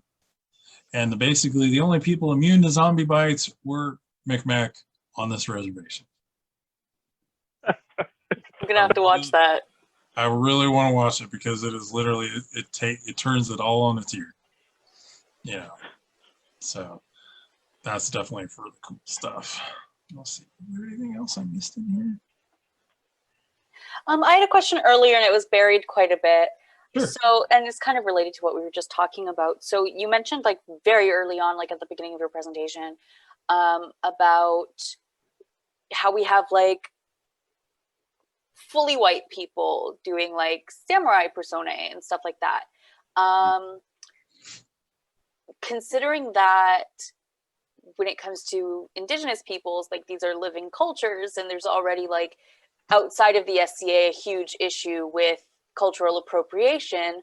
What's your kind of take on non-indigenous people potentially wanting to do indigenous personas? So I tried to hit on it with the, doing the persona. Why do you want to do the persona? If you're not, it's like, okay, well, why? Like early on with the samurai personas, in essence, that culture is gone. Yes. It's traditionalized amongst Japanese culture. In fact, they're very adamant on sharing. That's like when people are screaming, oh, it's, So they don't appropriation. mind They're like, sharing. no, they want you to know everything about it. Well, it's only fair they did take baseball. Just saying. They enjoy baseball. They've taken it anywhere. I would also, it also depends on which one, and whether it goes into that. Is it still a living one or not? So like being in as long as I have and known a lot of the people I do, like Sir Ish, who does the Jaguar Warrior, he's been in the society forever. I actually got apologized for him. Not by him, or through him, but for him. Because Master Andrixos, who owns Callantyre Trim, who travels all over the world, practically the known world, selling all the amazing trim that everybody really, really wants. I think he comes out to you guys for like Great Western War and stuff like that occasion. He was Sir Ish's college roommate, and he drug him to his first event. And he's like, Ish is my fault. I'm sorry. I'm like, no, it's not. It's not a fault thing. He took a thing, learned about it, and did the thing. There are lots of other people doing, Mayan and Aztec, which, although there are living descendants of, it is not an active culture as much as a lot of the other tribes are. But it still comes back to intent. But, do you want to learn about it? I mean, yeah. There are Asian cultures that are considered ethnic minorities. You have to be careful. It's like for folks that want to do like Chinese or Japanese personas, I knew. Yeah, there are rules, you hear all the people doing Norse personas. You never see anybody that wants to be a Sami, other than maybe the Sami that actually show up. You don't see them wanting to do it. It's kind of a hands off. If you came to me and said, hey, I want to do this persona, or at least make this thing of this person because I want to know more about it and I want to share it with everybody, more power to you. Go learn. But I'm also going to say, these are the people you need to go talk to, and this is how you need to talk to them. Because it's kind of like, I don't know if everybody got to listen to Eric's lecture a week or two ago that he did. Talking to elders and things like that on reservations is way different than anywhere else. There's like rules behind rules, and then there's unspoken rules about the rules that you didn't know were rules. Yeah, we have we call them protocols. Every band here regionally has a protocol officer, and that is a great person to start with in terms of if you want to approach a band about any kind of research that would involve them. Yeah. For me, luckily, fortunately, the Cherokee are very much in a sharing mode. Are they? Yeah. If you go to the official website for the Cherokee Nation, there's lots of stuff they share. They also have their own YouTube channel where they share cultural things. The museums. There are 2 living history museums within the Cherokee Nation, one in Oklahoma, one in South Carolina, I believe. So there's that doesn't apply to all tribes. Oh, for sure. Yeah. Just saying, because there are some that are like, no. Good example, a lot of southwestern tribes, you just don't go. You also don't just drive onto the reservation in like North and South Dakota. You just don't go. Good example is I was on my way to Grand Outlandish. The guys that were going along with me wanted to stop at every reservation for cheap gas. Problem is they were very white, very blonde, but also very crew-cutted because they all worked for the military. Right. I did not. I was the guy in the back. I actually had been the one getting the gas and things like that, and I woke up in the back of a van, and I was looking through the window, and I saw the highway a couple miles away. And when I finally could see where they were going, they were happily lolling their way into the gas station. And that's when I saw the gentleman at the counter's hands go from here to here. I'm scrambling to get out of the van, see what's going on, and he had this outrageously unpleasant looking shotgun under the counter. Poor guys like them. I mean, really, that's what it was for. And they're oblivious because they're just there for cheap gas. They travel around the world. They figure, oh, we like people. I walked in, he looked over at me, paused for a second, and the first thing out of his mouth was, "Are they with you?" Like, yes, sir, they are. He goes, "You know you're responsible for everything they do here." Yes, sir, I do. And he goes, "Cool."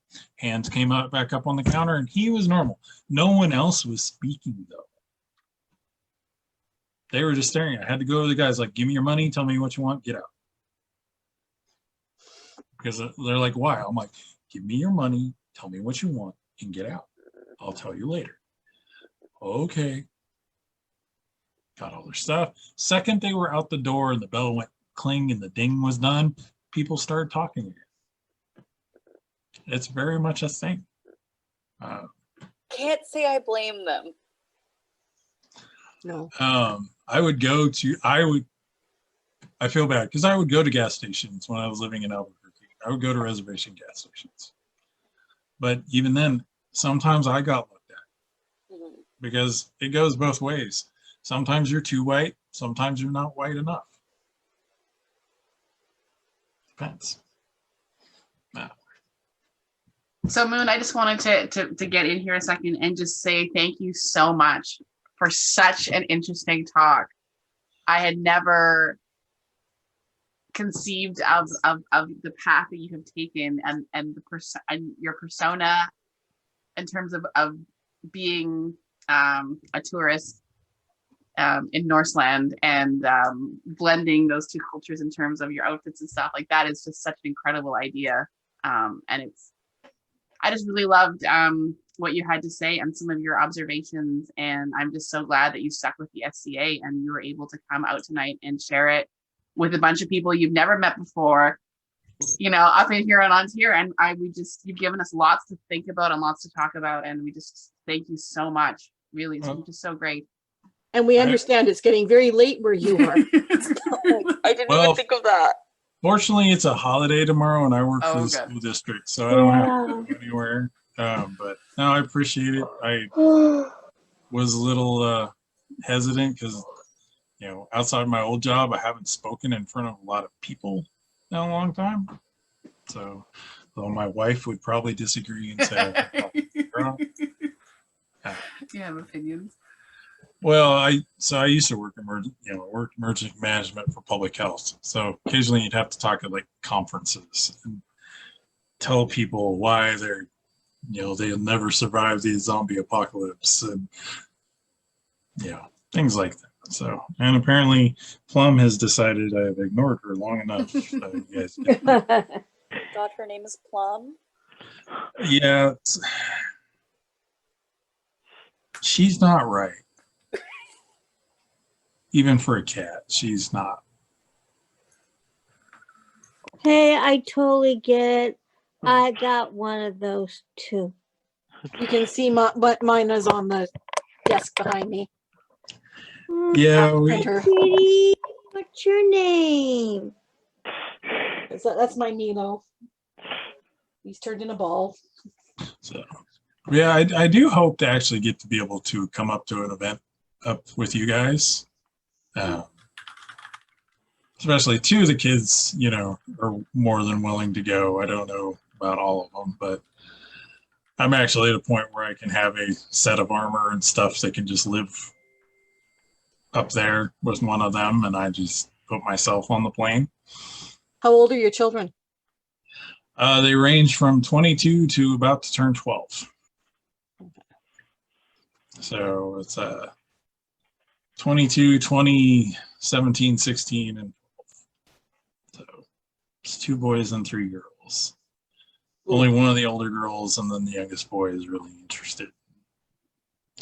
But he got spoiled. He got to go to Penzic as one of his first events. Which is insane to me. I went to a Crown event for my second ever event, and that was like so much. And I was 18, just about 19 at the time. So one of the girls I've known the longest in the SCA, she's my age. She's like a few months older. But she was 17, and somebody said, hey, do you want to go to this event? They're like, sure. While she's at the event, she doesn't even know really what event. It's like, hey, they're fighting in a tournament. Can this guy fight for you? But you need a membership. She's like, sure. They paid for her SCA membership so he could fight in Crown. And then he won. So Duchess Braden of Callantyre was a duchess before we were even 22. Oh my God. That's insane. My third event was onto your coronet. It was the one.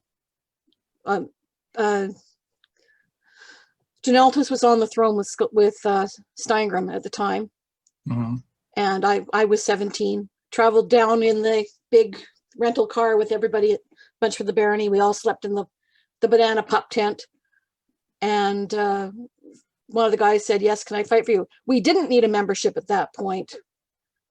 I found out later he came in second. I had a fairly close.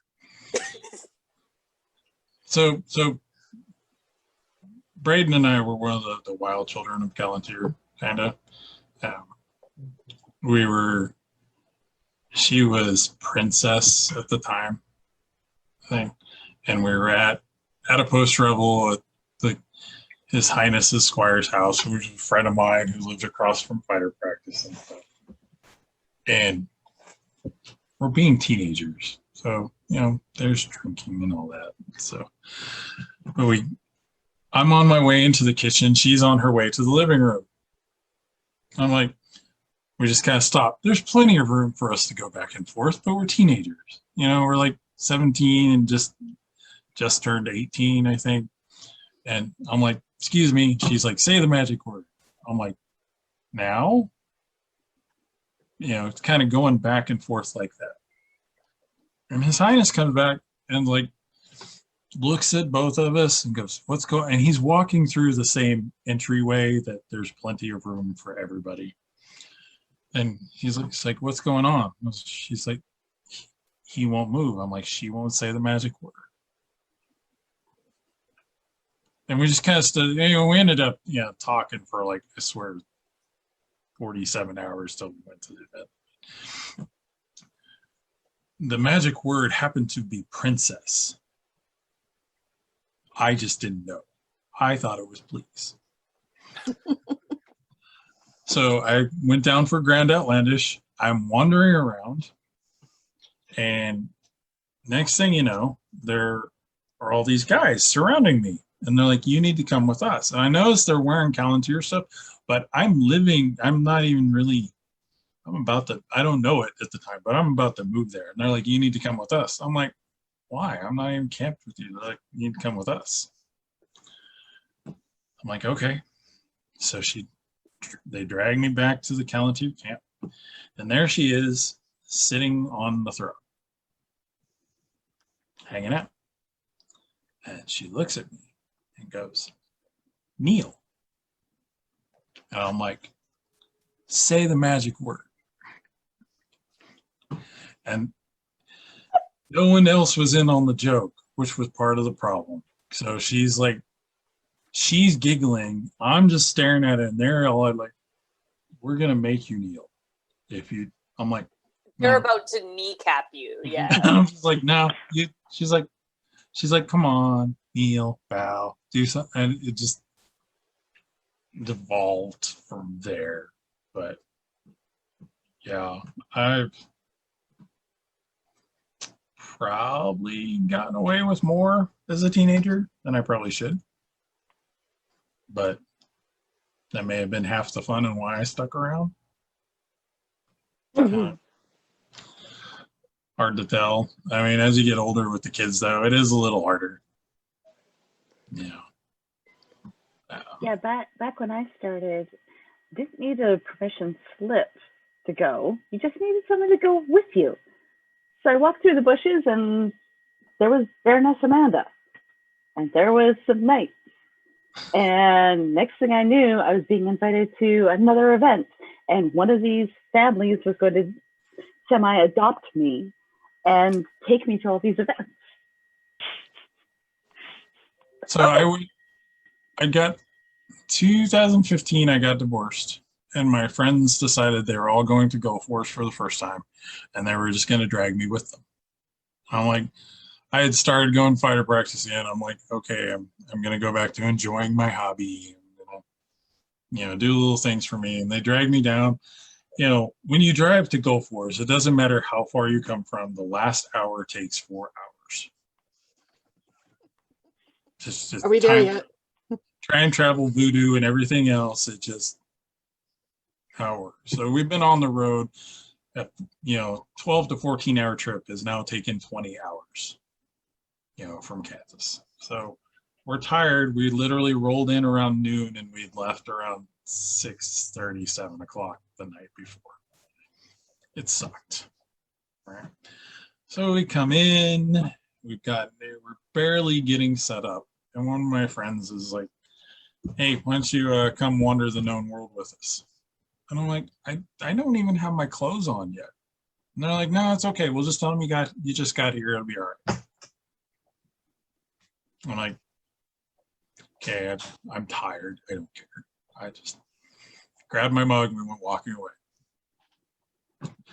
Takes us from Palantir across the road to, I think it was Trimarius. First thing I hear is, "You're naked."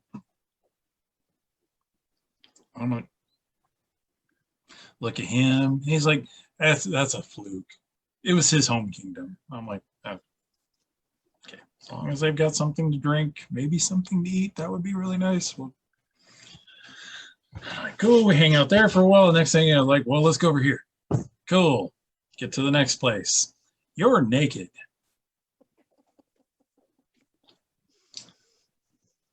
Okay. Well, I don't have my garb on at all. I'm wandering around in a t-shirt and jeans. And I think we went to literally a dozen different kingdom encampments. And every time we walked in, almost guaranteed, somebody went, "You're naked." And I was just like, finally I started rolling with it. I was like, yep. I'm in my But indigenous. never go to an event out of garb. So It's a no-no. just hadn't had a chance to trip. So we walked out of Glen Aubin, who is the host kingdom of Gulf Wars, and this golf cart had gone screaming by us, pulled somebody over, light flashing, writing somebody a ticket. It's like 2 in the morning by then, you know, doing all those things. Next thing you know, we hear this beep, you know, the backup beeper, and here it comes, backing up. Golf cart pulls in front of me. Lady leans out, goes, "You're naked." I'm just like, looked at my cup, held it out to her, like it was worth it. She took my cup, downed half of it, handed it back. She's like, "Cool. Well, I am Duchess blah blah blah blah blah blah blah blah blah blah, the autocrat." She's like, "I'd love to see what you look like clothed in the morning." I said, "Yes, ma'am." And then she drove away.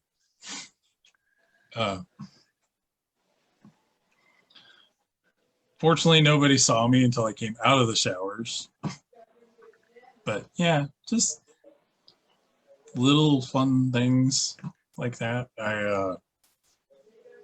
Later on, so my squire brother was king at that golf course. It was Gulf NATO, all the golf course to go to and have your first one be. I was technically retinue. So, but one of his main heralds had this book that he wrote all the official schedules in. And Calentier's book is very noticeable. There are these big leather-bound books, and he had a special paper that he was using for the rain because it was like Birth of Persona, I think, at the time. So we went out drinking. There were bad ideas had, and I ended up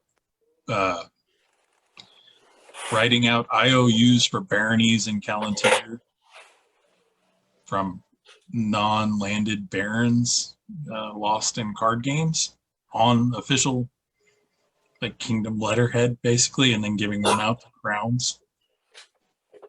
That's my way of getting back for saying you're naked. Just This is why we have the garb exchange, okay?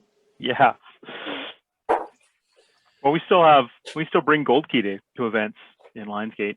Mm-hmm. Well, we have Gold Key here, but it was quite literally, we just driven 20 hours and I hadn't dug my clothes out yet. Yeah, I know. But I was like, no, this is how we're gonna go. Apparently. That'd be where you get the tabard or the tunic, the sort of the sacrificial one to get dirty while you put up the encampment, and be in that. Yeah, I mean, like the SCA naked T-shirts, it's like while you're putting up your camp and stuff like that. Well, sadly,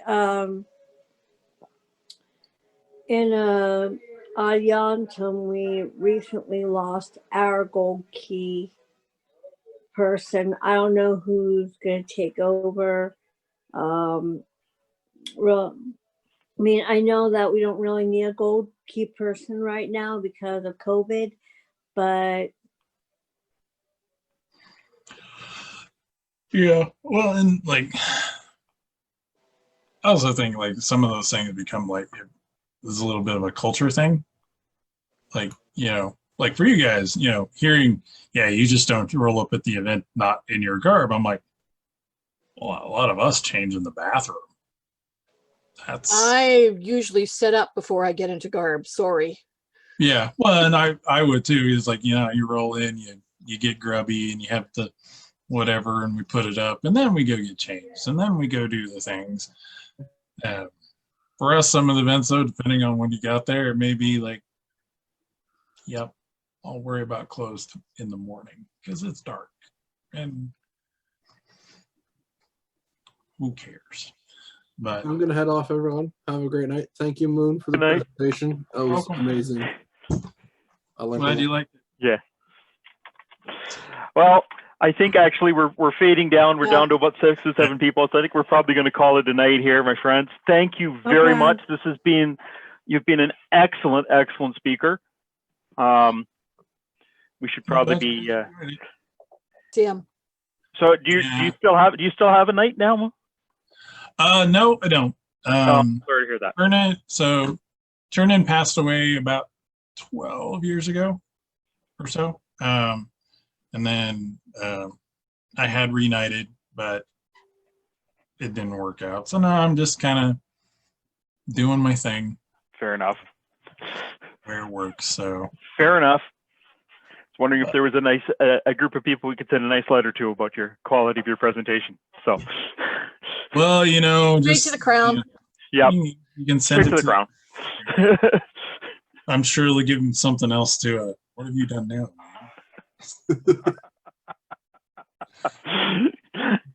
Well, no, thank you very much. I have completely forgotten the word for thank you because that went right out of my head. It's Wado. Wado. Wado. So Wado. The I would say the goodbye. It's not really a goodbye. So Cherokee don't have a word for goodbye. It's till we see each other again. And as I have problems still saying it because every time I say it, it sounds like I'm saying "Dumb dog, go home." But as tell you what, I'll leave you a little bit with a homework. Go to YouTube and look up OCO TV. It's OSIYO. It's the Cherokee Nation. OCO. It's the Cherokee Nation YouTube channel, and they have pretty regular show. No. Goodbye is at the end. Till we see you again is at the end. So, but there's also a language lesson in it. So that would be most awesome. Thanks I saw for your YouTube That channel. would be It's awesome. very cool. I'll be sure to watch the videos. Thank you very Because- much. Yeah, and if you want to look it up, just look for the Skraeling Saga. That's me. I found you. I subscribed. So awesome. Thank you. Glad you It's going to guys be a fantastic video. I look forward to putting this one online, hopefully by Tuesday. I've still got to do last week by Tuesday. But cool. Well, and I definitely would like to get it or a link to it so I can put it on my channel and share it with other folks too. Love to see that. Perfect. Awesome. Thank you. Yeah, have a great night. Good night. You too. Bye. Bye. Bye. And hug Sheree. Thank you. And back to you.